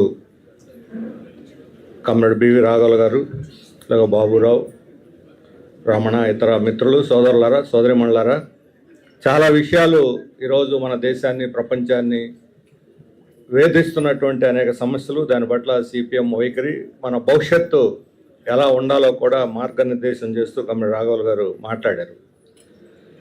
మన రాష్ట్రంలో ఒక విచిత్రమైన పరిస్థితి ఉన్నది. ఇక్కడ టీడీపీ, వైసీపీ ఇద్దరు తన్నుకుంటారు, ఢిల్లీలో మాత్రం మోడీ భజన చేస్తూ ఉంటారు. ఇద్దరూ అక్కడ పల్లకి మోస్తూ ఇక్కడికి వచ్చి ఒక ప్రతిపక్షం, ఒక అధికార పక్షం లాగా ప్రజల్ని ఈ రెండు పార్టీలు కూడా మోసగిస్తున్నటువంటి సమయంలో ఇంకొక ప్రత్యామ్నాయం కోసం ఈరోజు ఈ రాష్ట్రంలో ఎవరూ చేయనటువంటి పని, ఈ దేశాన్ని అంతర్జాతీయంగా అప్రతిష్ట పాలు చేస్తూ మన ఆత్మగౌరవాన్ని దెబ్బకొడుతూ మన సార్వభౌమత్వాన్ని బలహీనపరుస్తున్నటువంటి బీజేపీకి వ్యతిరేకంగా పోరాడుతున్నటువంటి ఏకైక పార్టీ మార్క్సిస్ట్ పార్టీ సిపిఎం ఈ రాష్ట్రంలో. అది ఈరోజు సిపిఎంకు ఉన్నటువంటి విశిష్టత. ఇప్పుడు కేంద్రంలో 12 ఏళ్ళు పుష్కరం అంటారు, అంటే పుష్కరంతో ఎండ్ అయిపోద్ది బీజేపీ పరిపాలన. ఇప్పుడు మొత్తం ఆన్లైన్ అంతా కూడా మోడీ మీద ప్రియతమైనటువంటి వ్యతిరేక ప్రచారం సాగుతుంది. ఇంతకుముందంతా భజన చేసినటువంటి వాళ్ళే ఒక తరం. ఈరోజు జంజీ అనబట్టే వాళ్ళు అందరూ కూడా మోడీని వ్యతిరేకిస్తూ తీవ్రంగా, ఇందానే రాఘవులు గారు చెప్పారు, కాక్రోచ్ జనతా పార్టీ అని ఒక సెటైరికల్ పార్టీ పెట్టి విమర్శలు చేస్తూ ఉంటే లక్షల కోట్ల మంది దాన్ని బలపరుస్తూ వెల్లువలాగా తిరుగుబాటు చేశారు. అందులో అత్యధిక భాగం చాలా అభ్యుదయకరమైన భావాలు, ప్రజాస్వామ్య హక్కులు, లౌకిక భావాలు వీటన్నిటిలో వస్తూ ఉన్నటువంటి పరిస్థితి. అంటే యువతలో ఒక తిరుగుబాటు భావాలు కనిపిస్తున్నాయి. కానీ మన రాష్ట్రంలో పాలకవర్గాలకు ఏదేం పట్టడంలా, కూటమికి ఏదేం పట్టడంలా. ఈ మధ్యనే మహానాడు 2 ఏళ్ళు పూర్తి కాబోతుంది తెలుగుదేశం పరిపాలన రాష్ట్రంలో. మహానాడులో లోకేష్ భజన, ఈ భజనలో జనజీ అంతా ఆయన చుట్టూ ఉన్నట్టు. జనజీ అంటే ప్రశ్నించే తరం. జంజీ అంటే తిరుగుబాటు చేసే తరం, అంతేగాని అధికార పార్టీ దగ్గర సలాములు గులాములుగా ఉండేటువంటి వాళ్ళు కాదు. ఈ జంజీ ఎవరు లేరు, వాళ్ళని బలపరుస్తున్నటువంటి వాళ్ళు. ఈరోజు మన రాష్ట్రాన్ని పూర్తిగా సంక్షోభంలోకి నెట్టేటువంటి విధానాలు ఈ 2 ఏళ్లలో ఏమిటి? ఒక్కసారి ఈ మహానాడులో ఒక్కసారి ఆత్మ పరిశీలన జరిగిందా? భజన తప్ప. ఆత్మస్థుతి పరనింద అంటారు. ప్రతిపక్షం మీద దాడి చేయటం, ఇంకా 2 ఏళ్ళు వచ్చినా చంద్రబాబు నాయుడు గారు ఇంకా ప్రతిపక్ష నాయకుడు అనుకుంటున్నాడు. ఆయన విమర్శలు చేస్తుంటారు, ఆయనే హామీలు ఇస్తుంటారు. ఇంకా హామీలు ఏవో అయిపోయింది. ఇప్పుడు అమలు చేయాల్సినటువంటి పీరియడ్. ఈ 2 ఏళ్లలో ఏం చేశారు? 3 వాగ్దానాలు 6 అబద్ధాలుతో నడుస్తూ ఉంది 2 ఏళ్ల పరిపాలన. ఇదిగో పెట్టుబడులు వచ్చా, అదిగో ఉద్యోగాలు, ఇదిగో పెట్టుబడి, అదిగో ఉద్యోగాలు. ఎక్కడొచ్చింది పెట్టుబడి? ఎక్కడిచ్చారు ఉద్యోగాలు? ఎంతమందికి ఇచ్చారు ఉద్యోగాలు? మొత్తం ఈ రాష్ట్రంలో ఉన్నటువంటి వనరులన్నీ కూడా ప్రైవేట్ శక్తులకి, విదేశీ కంపెనీలకి దోచి పెడతా ఉన్నారు. విశాఖలో గూగుల్ పేరుతో అదానికి 600 ఎకరాలు ఇచ్చారు. అదే అదానికి అదే డేటా సెంటర్ పేరుతో 3 ఏళ్ల క్రితం జగన్ ప్రభుత్వం 300 ఎకరాలు ఇచ్చింది. దాని చుట్టూ కంచేసుకొని ఆయన కింద పెట్టుకున్నాడు. మరలా వేరే చోట సింహాచలం దేవస్థానం భూములు 1 సెంటు ఇతరులకు ఇచ్చిన ఒప్పుకోం ఆర్ఎస్ఎస్ వాళ్ళు రంకెలు వేస్తున్నారు. 30-40 ఏళ్ళుగా అక్కడ పంచగ్రామాల ప్రజలు నివాసం ఉంటే వాళ్ళకి రెగ్యులరైజేషన్ లేదు. ఇప్పుడు అదానికి గూగుల్ పేరుతోటి 260 ఎకరాలు రాసి ఇచ్చి పారేస్తారు 99 పైసలకు ఉచితంగా. ఎవరబ్బ సొమ్ము అది? దేవుడి సొమ్ము. ప్రజలకు దక్కాలా లేకపోతే అదానికి దక్కాలా? 99 పైసలకి ఎవరైనా 99 పైసలు ఇవ్వమన్నా ఇవ్వగలిగిన పరిస్థితి రూపాయలే లేవు ఇప్పుడు. అంటే ఉచితంగా దానాలు చేసేస్తున్నారు దేవుడి సొమ్మని. ఆర్ఎస్ఎస్ మాట్లాడదు. ఈరోజు మహానాడులో ఇంతకుముందు ఎప్పుడు లేదు తెలుగుదేశం వాళ్ళు విధానాలతో మనకు చాలా విభేదాలు ఉన్నాయి. పోరాడాం, విద్యుత్తు పెద్ద పోరాటం, బలులు మనం ఆత్మ బలిదానం చేసాం, అమరవీరులు అయ్యారు. ప్రపంచ బ్యాంకు షరతులకు వ్యతిరేకంగా పోరాడాం, విద్యుత్ ఛార్జీలకు వ్యతిరేకంగా పోరాడాం. ఆయన విజన్లో ఈ రాష్ట్రానికి పనికిరావని చెప్పి విమర్శించాం. కానీ తెలుగుదేశం ఎప్పటిదాకా లౌకిక పార్టీగా ఉందనుకుంటున్నాం.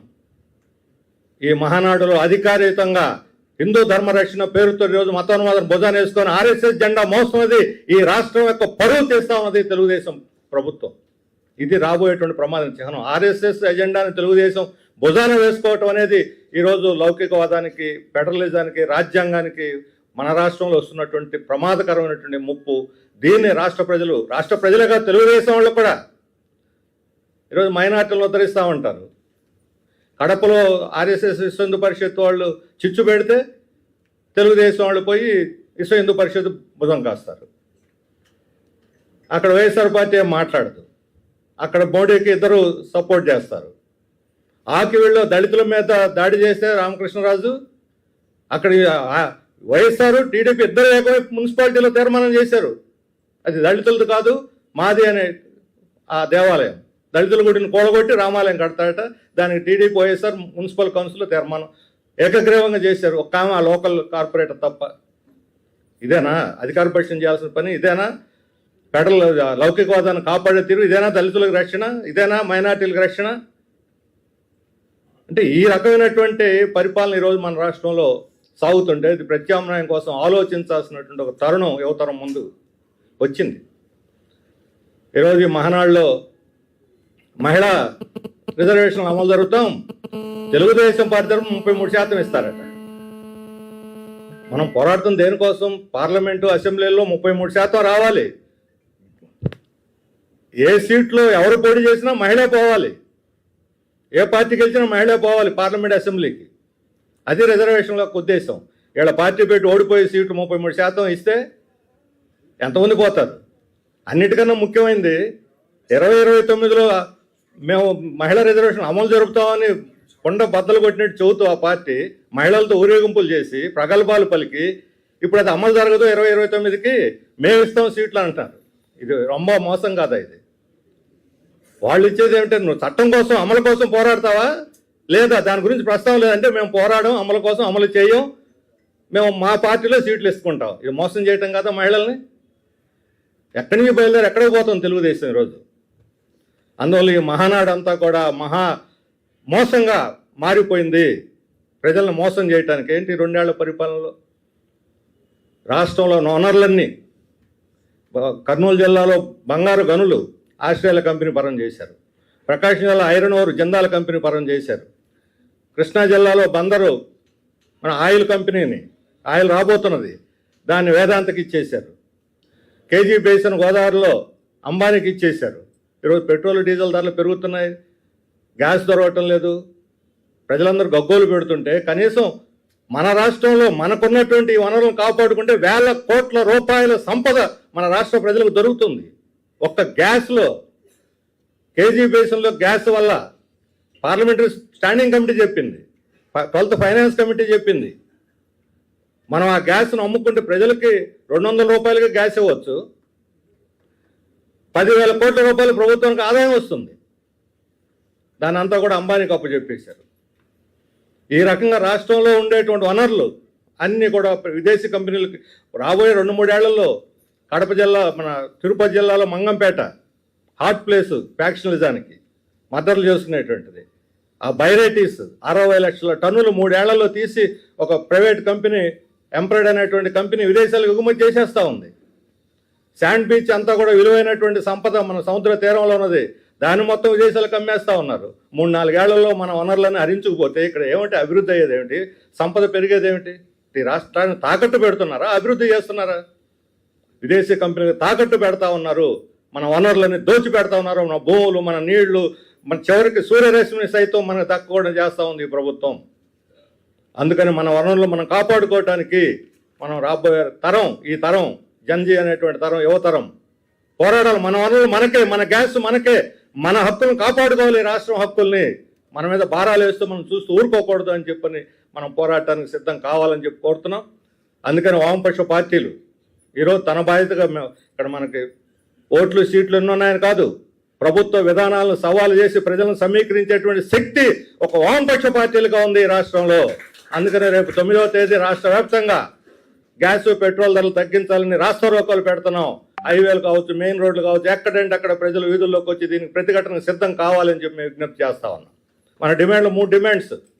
ఈరోజు పెట్రోల్, డీజిల్ 117 రూపాయలకు చేరింది. గ్యాసు కమర్షియల్ చిన్న చిన్న హోటల్ నడుపుకునే వాళ్ళు ఒక్కసారిగా 1000 రూపాయలకైతే 3,000 రూపాయలు 4,000 పెట్టి బ్లాక్లో కొనుక్కోలేక హోటళ్ళు మూసేసుకుంటున్నారు. అన్ని ఉద్యోగాలు, ఇన్ని ఉద్యోగాలు ఇచ్చేవాళ్ళు ఈ హోటళ్ళు మూసివేత వల్ల కన్స్ట్రక్షన్ వర్కర్స్, స్టీల్ రేటు పెరిగింది, సిమెంట్ రేటు పెరిగింది, వాళ్ళకి ఉపాధి లేదు. దానివల్ల ఎంతమందికి ఉపాధి పోయి వీధుల్లో పడ్డారు అది చెప్పరే ఆ లెక్క. అందుకని ప్రభుత్వం వేస్తున్న పన్నులు, ఇందులో 117 రూపాయల్లో కేంద్ర రాష్ట్ర ప్రభుత్వాలు వేస్తున్న పన్నులే 59 రూపాయలు ఉన్నాయి. వ్యాట్ పేరుతోటి, దీని పేరుతోటి. ఇప్పుడు జిఎస్టీని తగ్గించాం 18% అంటున్నారు. 18% జిఎస్టీ తగ్గించారు, సరే మనకి 28 నుంచి 18 అని. అసలు అదాని అంబానీలకు 0 జిఎస్టీ లేదు, జిఎస్టీ లేదు వాళ్ళకి జిఎస్టీ 0 చేయటం కోసం మనం 18% చేశారు. అంటే ప్రజల మీద ఏమో భారం, కార్పొరేట్లకేమో వరాల ఈ ప్రభుత్వం ఇచ్చేది. అందుకని నువ్వు ముందు పెట్రోల్, డీజిల్, గ్యాస్ ధరలు తగ్గించాలంటే నీ పన్నులు తగ్గించు. ఇంతకుముందు ఇదే లోకేష్ పాదయాత్ర చేసి మేము అధికారంలోకి వస్తే ఎందుకు పక్కనే తమిళనాడులో మనకన్నా 10 రూపాయలు తక్కువ ఉంది అంటున్నారు. ఈ రోజు కూడా 10 రూపాయలు తక్కువ ఉంది. పక్కనే యానాము పోతే పాండిచ్చేరి కింద 100 రూపాయలకి వస్తుంది ఆయిల్. మన రాష్ట్రంలో 117 రూపాయలు. ఆ 17 రూపాయలు తగ్గించు నువ్వు, నీ చేతిలో ఉంది అది. అసలు రేటు 54 రూపాయలు అది. అంతేకాదు ఇప్పుడు కేజీ బేసిన్లో గ్యాసు, కాజాలో పడబోయేటువంటి ఆయిల్, గ్యాసు మనం తీసుకుంటే మనం 40 రూపాయలకి ఇవ్వచ్చు. వేల కోట్ల రూపాయల ఆదాయం వస్తుంది. ప్రభుత్వం ఎందుకు నిర్వహించదు? ప్రైవేటీకరణ రోజులు పోయినాయి. ప్రైవేట్ కంపెనీలు దివాళీ ఎత్తున్నాయి, బ్యాంకులు ముంచేస్తా ఉన్నారు. చంద్రబాబు నాయుడు గారు అన్నారు అభివృద్ధి చేస్తాం, వీళ్ళందరితో పీపీ, P3, P4, P4 రెండు పోయినాయి. అడ్రస్ లేవు ఇప్పుడు. ఎక్కడ P3 అమలు జరిగింది చెప్పండి? మొత్తం ప్రైవేట్ వాళ్ళకి ఇవ్వటమే, పబ్లిక్ లేదు, ప్రజలు లేదు. P4 పేదరిక నిర్మూలన P4 అన్నారు. ఎక్కడన్నా ఉందా? ఎవడన్నా ఏ కార్పొరేట్ అని ముందుకు వచ్చి పేదలను ఆదుకున్నారా? ఎక్కడన్నా బంగారు కుటుంబాలు ఎన్ని ఉన్నాయో చెప్పమనండి. ఎంతమంది మార్గదర్శులు ఉన్నారో చెప్పమనండి. ఇప్పుడు లెక్కే లేదు, అసలు చెప్పగలిగే వాళ్ళే లేరు. వాళ్ళు కంప్లీట్ ఫెయిల్యూరు. మెడికల్ కాలేజీలు పెట్టారు, వీటన్నింటిని P3కి ఇచ్చేస్తున్నాం, ప్రైవేట్ వాళ్ళకి అన్నారు. ఎవడు వచ్చి తీసుకోవట్లా. ఇప్పుడు గవర్నమెంట్ కట్టదు, అవన్నీ కూడా శిథిలం అయిపోతున్నాయి. వేల కోట్ల రూపాయల ఆస్తి. కనీసం ఆసుపత్రులు ప్రారంభించిన ఎంతమందికి మేలు జరుగుతుంది? వెనకబడిన ప్రాంతాల్లో ఉన్నాయి అవన్నీ. దాదాపు మనం 2,500 సీట్లు కోల్పోతున్నాం, మెడికల్ సీట్లు మన రాష్ట్రంలో చదువుకున్నటువంటి వాళ్ళు సీట్లు వచ్చిండే కదా, 2 ఏళ్లలో సీట్లు కోల్పోయాం. ప్రభుత్వం కట్టదు, ప్రైవేట్ రాడు. మరి ఈ పార్టీ పూర్తి అయిపోయింది. ప్రభుత్వం కట్టి ఉంటే డబ్బులు ఎందుకు లేవు? అంబానీ, అదానికి, గూగుల్కి ఇవ్వడానికి 22,000 కోట్ల రూపాయలు ఎక్కడి నుంచి వచ్చినాయి? ఒక 2,000 కోట్ల రూపాయలు మెడికల్ కాలేజీలు కట్టడానికి రావా? అందుకని ఇవన్నీ వైఫల్యం. చంద్రబాబు నాయుడు గారు విజన్ 2047కి ఆయన ఎక్కడున్నాయంటే 2000 సంవత్సరంలో ఉన్నాడు. 2000 సంవత్సరంలో స్టక్ అయిపోయారు చంద్రబాబు నాయుడు గారు. ఇప్పుడు ప్రపంచంలో జరుగుతున్న పరిణామాలు ఆయన తెలియదు. ఇందాక రాహుల్ గారు చెప్పారు, ఆ పాఠం అంతా ఆయన చెప్పించాలి. ఇది వింటాడో లేదో మాకు తెలియదు. ఎవరికైనా ఓపిక ఉంటే ఆ రికార్డు ఆయనకు పంపించండి. ప్రపంచం అంతా మారిపోతుంది. చంద్రబాబు నాయుడు గారు ఇది 2000 సంవత్సరం కాదు, 2026 అని చెప్పాల్సినటువంటి అవసరం ఉంది. మీరు మారాలి అని చెప్తాను చంద్రబాబు నాయుడు గారికి. ఈ ప్రైవేటీకరణ రోజులు చెల్లిపోయినాయి. పక్కన ఉన్న తెలంగాణలో L&T కంపెనీ వాడు మెట్రో నిర్వహించలేకపోతే వాడు వదిలేస్తే గవర్నమెంట్ తీసుకోవాల్సి వచ్చింది. మరలా తిరిగి వస్తూ ఉన్నాయి నేషనలైజేషన్, జాతీయకరణ రోజులు. ఇప్పుడు ఆర్టీసీ డిపోలన్నీ ఇక్కడ మన దగ్గర ప్రైవేట్ వాళ్ళకి ఇస్తాడు. విద్యుత్ బస్సులు పెట్టి ప్రజలు ప్రతిఘటిస్తున్నారు, వ్యతిరేకిస్తున్నారు. నెల్లూరులో పోరాటం చేస్తున్నారు. ఇక్కడ విద్యాధరపురంలో యూనియన్లు వ్యతిరేకిస్తూ ఉన్నాయి. ఈ ప్రైవేటీకరణ వల్ల మనం అభివృద్ధి జరగదు. విదేశీ కంపెనీలు, విదేశీ పెట్టుబడులు వెళ్ళిపోతున్నాయి ప్రతి సంవత్సరం. ఈ 5-6 నెలల్లో వెనక్కి వెళ్ళిపోతున్న విదేశీ పెట్టుబడులు ఎక్కువ. దేశం వదిలిపెట్టిపోతున్న పెట్టుబడులు ఇక వచ్చేదేంటి? మనకి పెట్టేదేంటి? ఉద్యోగాలు ఇచ్చేదేంటి? చేసేదేంటి? మన అంబానీ నిన్న కాక మొన్న ఆయన వార్షిక ప్రణాళిక ప్రకటించాడు. చంద్రబాబు నాయుడు గారు, లోకేష్ ఏం చెబుతున్నారు? 2,000 కోట్లు, 80,000 కోట్లు వస్తున్నాయి విశాఖపట్నం డేటా సెంటర్కి అన్నాడు. వాళ్ళ భవిష్యత్తు ప్రణాళికలు, ఈ సంవత్సరం ప్రణాళికలు అసలు డేటా సెంటరే లేదు. మరి వార్షిక నివేదిక చదివారో లేదు చంద్రబాబు నాయుడు గారు? భూమి మాత్రం ఇచ్చేస్తున్నారు. విజయనగరం జిల్లాలో 800 ఎకరాలు ఇచ్చేస్తున్నారు అది అంబానీకి. ఏంటిదంతా? లోకేష్ అయితే ఇప్పుడు ఈయన 21వ శతాబ్దంలో అడుగు పెట్టాడు కనీసం చంద్రబాబు నాయుడు గారు. లోకేష్ 20వ శతాబ్దంలో బతుకుతున్నాడు. ఇంకా ఆయన యువతరం నాయకుడని ఆయనకు చెబుతున్నారు. వారసత్వ రాజకీయాలు తప్ప యువతరం నాయకులు ఎట్టవుతారు? ఆటోమేటిక్గా అయిపోతారు. మా కొడుకు, మా కూతురు, మా కోడలను తెచ్చిపెట్టి యువ నాయకులు అని చెప్తే యువ నాయకులు అవుతారా? ఈ తరానికి ఎలా ప్రతినిధులు అవుతారు వాళ్ళు? ఈ తరం ఏం కోరుకుంటున్నది? మాకు ఉద్యోగాలు ఇవ్వండి, మా భవిష్యత్తును బంగారు బాటగా మలచండి, లేకపోతే మా చదువులు ఏంటి, మా ఆరోగ్యం ఏంటి, మా భవిష్యత్తు ఏమిటని వాళ్ళు అడుగుతూ ఉంటే అరిచేతులు వైకుంఠం చూపెట్టేసి మీరు సంతృప్తి పడండి అని చెప్పి మాటలు గాడితోటి బతకాలని చెప్పని అనుకుంటున్నారు. అందువల్ల ఈరోజు రాష్ట్ర అభివృద్ధికి ఒక నిజమైనటువంటి ప్రత్యామ్నాయం అందించగలిగేటువంటిది వామపక్షాలు, వామపక్ష కార్యక్రమం మాత్రమే. అందుకని రాబోయేటువంటి రోజుల్లో ఈ రాష్ట్రంలో సిపిఎం కానీ, వామపక్ష పార్టీలు కానీ ఈ ధరలకు వ్యతిరేకంగా రేపు రాస్తారోకో చేయటమే కాదు, రాబోయేటువంటి రోజుల్లో రైతులు గిట్టుబాటు ధరల కోసం ఆందోళన చేస్తాం. అసంఘటిత కార్మికుల యొక్క వేతనాల పెంపుదల కోసం, స్కీమ్ వర్కర్స్ వేతనాల పెంపుదల కోసం పోరాటాలు మేము బలపరుస్తాం. పోరాటాలు వస్తున్నాయి, వాళ్ళందరూ ముందుకు వస్తున్నారు. మా వేతనాలు పెంచాలి, పెరుగుతున్న ధరలను మేము బతకలేము అని చెప్పి రోజు ఆందోళన చెందుతూ ఉన్నారు. రైతులు గిట్టుబాటు ధరల కోసం రోడ్డు ఎక్కుతున్నారు. పొగాకు రైతులు, మొక్కజొన్న రైతులు అన్ని చోట్ల రోడ్డు ఎక్కుతున్నారు, తగలబెడుతున్నారు పొగాకు బేళ్ళని. వీళ్ళంతా సిపిఎం వాళ్ళు కూడా కాదు, తెలుగుదేశం వాళ్ళు, వైసీపీ వాళ్ళు, అన్ని పార్టీల వాళ్ళు ఉన్నారు. కాబట్టి మన రాష్ట్రంలో కూడా ప్రజా ఉద్యమాలు ఊపందుకుంటాయి. దీనికి ప్రజల యొక్క మద్దతు, ప్రజాతంత్రవాదులు అందరూ కూడా ముందుకొచ్చి వామపక్షాలని, సిపిఎంని బలపరచాలని చెప్పని విజ్ఞప్తి చేస్తూ నేను సెలవు తీసుకుంటున్నాను.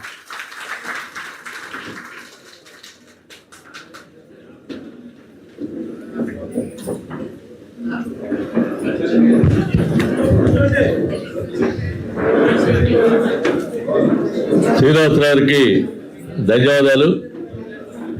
పార్టీ రాష్ట్ర కార్యదర్శి సభ్యులు బాబురావు కొద్ది నిమిషాలు మాట్లాడతారు.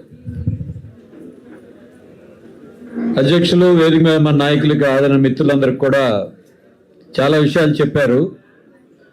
రాష్ట్రంలో ఇప్పుడు జరుగుతుందంతా మన నాయకులు మాట్లాడిన దాని మీద ఇక్కడ పార్టీలు ఎవరూ మాట్లాడలా. రోజు మనం చూసేది గొడ్డల పార్టీ అని వీళ్ళు, వెనుపోటు పార్టీ అని వాళ్ళు. ఈ చర్చ తప్ప పెట్రోల్ డీజిల్ రేట్లు పెరిగినాయేంటి, సూపర్ 6 అనే హామీలు ఇచ్చారు, దాని సంగతి ఏంటి, రైతులకు గిట్టుబాటు ధరలు ఏంటి, కార్మికులకు జీతాలు రావట్లేదు, ఉద్యోగులకి పిఆర్సీ లేదు, 1 సెంటు కాదు 2 సెంట్ల స్థలం ఇస్తామన్నారు, వాటి సంగతి ఏమిటి, ఇవేమీ కూడా లేకుండా ఒకళ్ళు ఈ ప్రధాన పార్టీలంతా ఇదే విమర్శ. నేను మహానాడులో జరిగిందంతా ఏంటి, వాళ్ళని పొగడటం, అవతల వెళ్ళి తిట్టడం.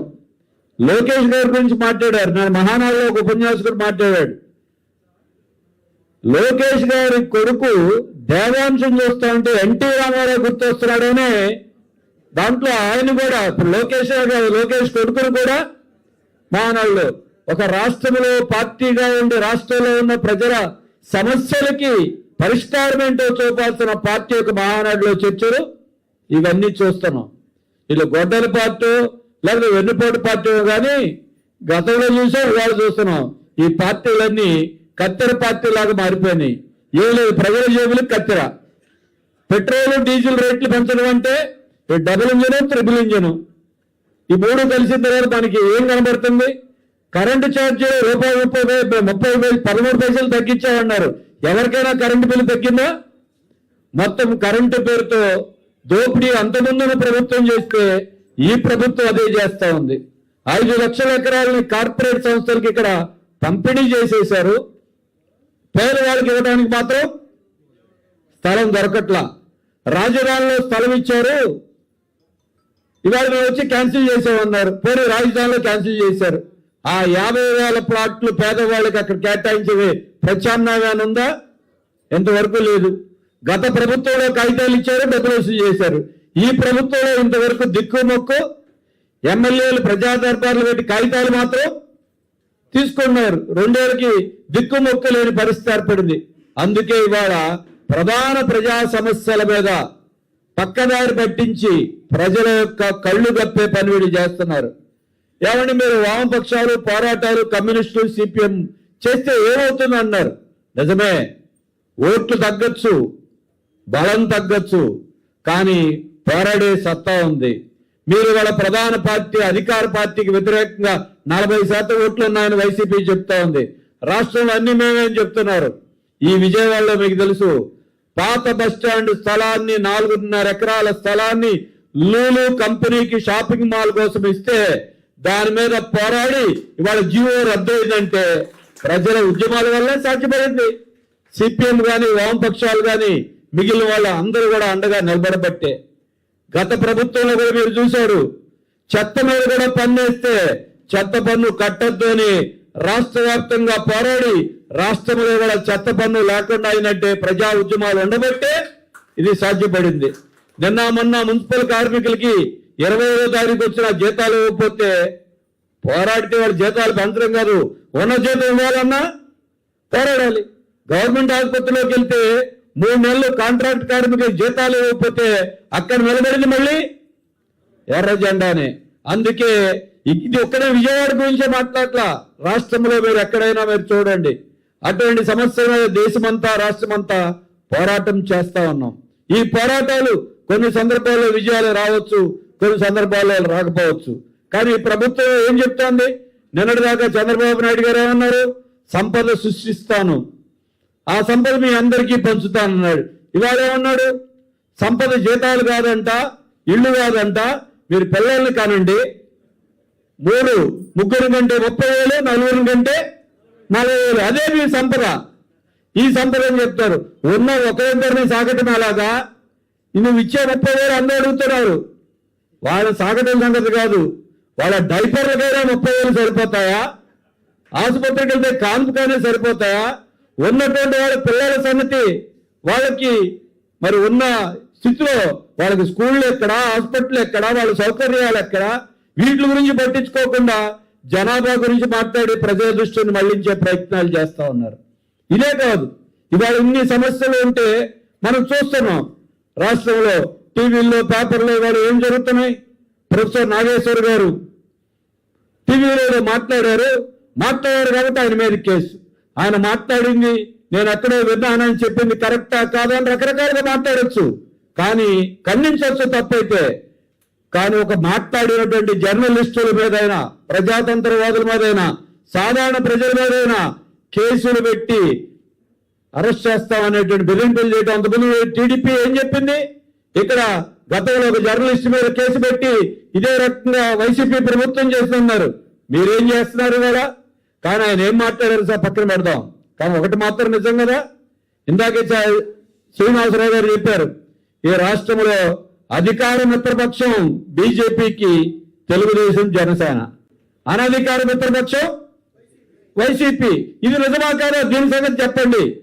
మీరు బీజేపీ ఇద్దరి మధ్య నాటకం ఆడుతూ రాష్ట్రంలో అధికార ప్రతిపక్షాల మధ్య అన్ని విషయాల్లోనూ కూడా మన జరిగినటువంటి డీలిమిటేషన్ బిల్లు, మహిళా బిల్లు ముసుగులో రాష్ట్రాల యొక్క దక్షిణాది చిన్న రాష్ట్రాలకి ఉండేటువంటి పార్లమెంటు సభ్యుల స్థానాలని కుదించడానికి డీలిమిటేషన్ పేరుతో తీసుకొస్తే ఏం చేయాలి ఈ పార్టీలు? టీడీపీ, జనసేనే కాదు వైసీపీ కూడా పార్లమెంటులో ఎవరిని బలపరిచారు? ఈ బీజేపీని బలపరిచారు. మనం అన్నట్టు వామపక్షాలే కాదు, లౌకిక పార్టీలు దేశంలో నిలబడబెట్టి ఆ రాజ్యాంగ సవరణ వీగిపోయి తాత్కాలికంగా మన దేశం ఆగింది. రేపు ఈ పోరాటాన్ని మనం కొనసాగించాల్సిన అవసరం ఉంది. ఇవాళ అవినీతి మీద పోరాటం చేస్తామంటున్నారు. ఎందుకు ఇవాళ జరుగుతోంది? నిన్న మొన్న మీరు చూడండి, అమెరికాకి లొంగిపోయినటువంటి మోడీ, ఆ మోడీకి లొంగిపోయినటువంటి చంద్రబాబు, పవన్ కళ్యాణ్ మౌనం వహిస్తూ మద్దతు ఇస్తున్నటువంటి జగన్మోహన్ రెడ్డి. ఇటువంటి సమయంలోనే ఏం జరిగింది? అమెరికా కోర్టుల్లో అదానీ మీద పెట్టినటువంటి కేసు రద్దయిపోయింది. ఎందుకు రద్దయింది? అదానీ మీద పెట్టిన కేసు ఏంటి? మన రాష్ట్రంలో 25 ఏళ్ల పాటు సోలార్ విద్యుత్ ఒప్పందానికి 1750 కోట్ల రూపాయలు గతంలో ఉన్న ప్రభుత్వ పెద్దలకి లంచాలు ఇచ్చారని అమెరికా కోర్టులో కేసులు వస్తే ఆ కేసుల్ని మోడీ గారు వెళ్ళి ట్రంప్ గారితో మాట్లాడి మన దేశ ప్రయోజనాలను పణంగా పెట్టి అదానీ మీద కేసు లేకుండా చేశారు. మరి అక్కడ లేకుండా చేశారు. ఇప్పుడు ఆంధ్రప్రదేశ్లో నేను ఈ గొడ్డల పార్టీ మీద పోరాడతాను, వీళ్ళ అంతం చూస్తానన్న చంద్రబాబు నాయుడు గత ప్రభుత్వం మీద పబ్లిక్ గా సాక్ష్యాధారాలతో దొరికినా సరే ఇంతవరకు దాని మీద విచారణ లేదు, కేసు లేదు, చర్య లేదు. ఎవరు అవినీతి ఎవరు కాపాడుతున్నారు అంటే వీళ్ళందరూ అవినీతి విషయంలోనూ అనేక అంశాలు వచ్చినప్పుడు వీళ్ళందరూ కుమ్మక్కైపోతున్నారు. మరి అటువంటి విద్యుత్ ఛార్జీల విషయంలో అయినా, విద్యుత్ ఒప్పందాల విషయంలో అయినా పోరాడుతున్నటువంటిది సిపిఎం, వామపక్షాలు, ప్రజాతంత్రవాదులు. దీనికి మనం అందరం కూడా మద్దతు ఇవ్వాలి. దాని శ్రీనివాసరావు గారు చెప్పినట్టుగా 9వ తేదీన పెట్రోలు, డీజిల్, వంట గ్యాస్ రేట్లకు వ్యతిరేకంగా జరిగేటువంటి ఆందోళనలో ప్రజలందరినీ సమీకరించి మనం పోరాడాలి. ఈ రాష్ట్రంలో ఇవాళ మీరు ఎవరినైనా అడగండి, అంతకుముందు పేపర్లు, టీవీలు మనం చూసేవాళ్ళం. ఇవాళ మామూలు వాళ్ళని అడిగినా ఈ పేపర్ ఎవరిది, ఈ టీవీ ఎవరిది అంటే రాష్ట్రంలో ఉన్న మామూలు వాళ్ళు కూడా ఈ పేపర్ టీడీపీ, ఈ టీవీలు వైసీపీ అని చెప్పేటువంటి పరిస్థితి వచ్చింది. సరైన వార్తలు కానీ సమాచారం కానీ లేదు. అందుకే మనకి అండగా నిలబడి ప్రజల తరపున ఉండేటువంటిది ప్రజాశక్తి పత్రిక. ఆ పత్రిక సర్క్యులేషన్ క్యాంపెయిన్ చేయడం కోసం రాష్ట్రం అంతా కూడా ప్రజాతంత్రవాదులు, పార్టీ అందరూ కూడా కృషి చేస్తున్నాం. అటువంటి క్యాంపెయిన్ లో కూడా మీరందరూ కూడా భాగస్వాములు కావాలి. అట్లాగే మీరు ప్రజా ఉద్యమాలకి సిద్ధం కావాలి.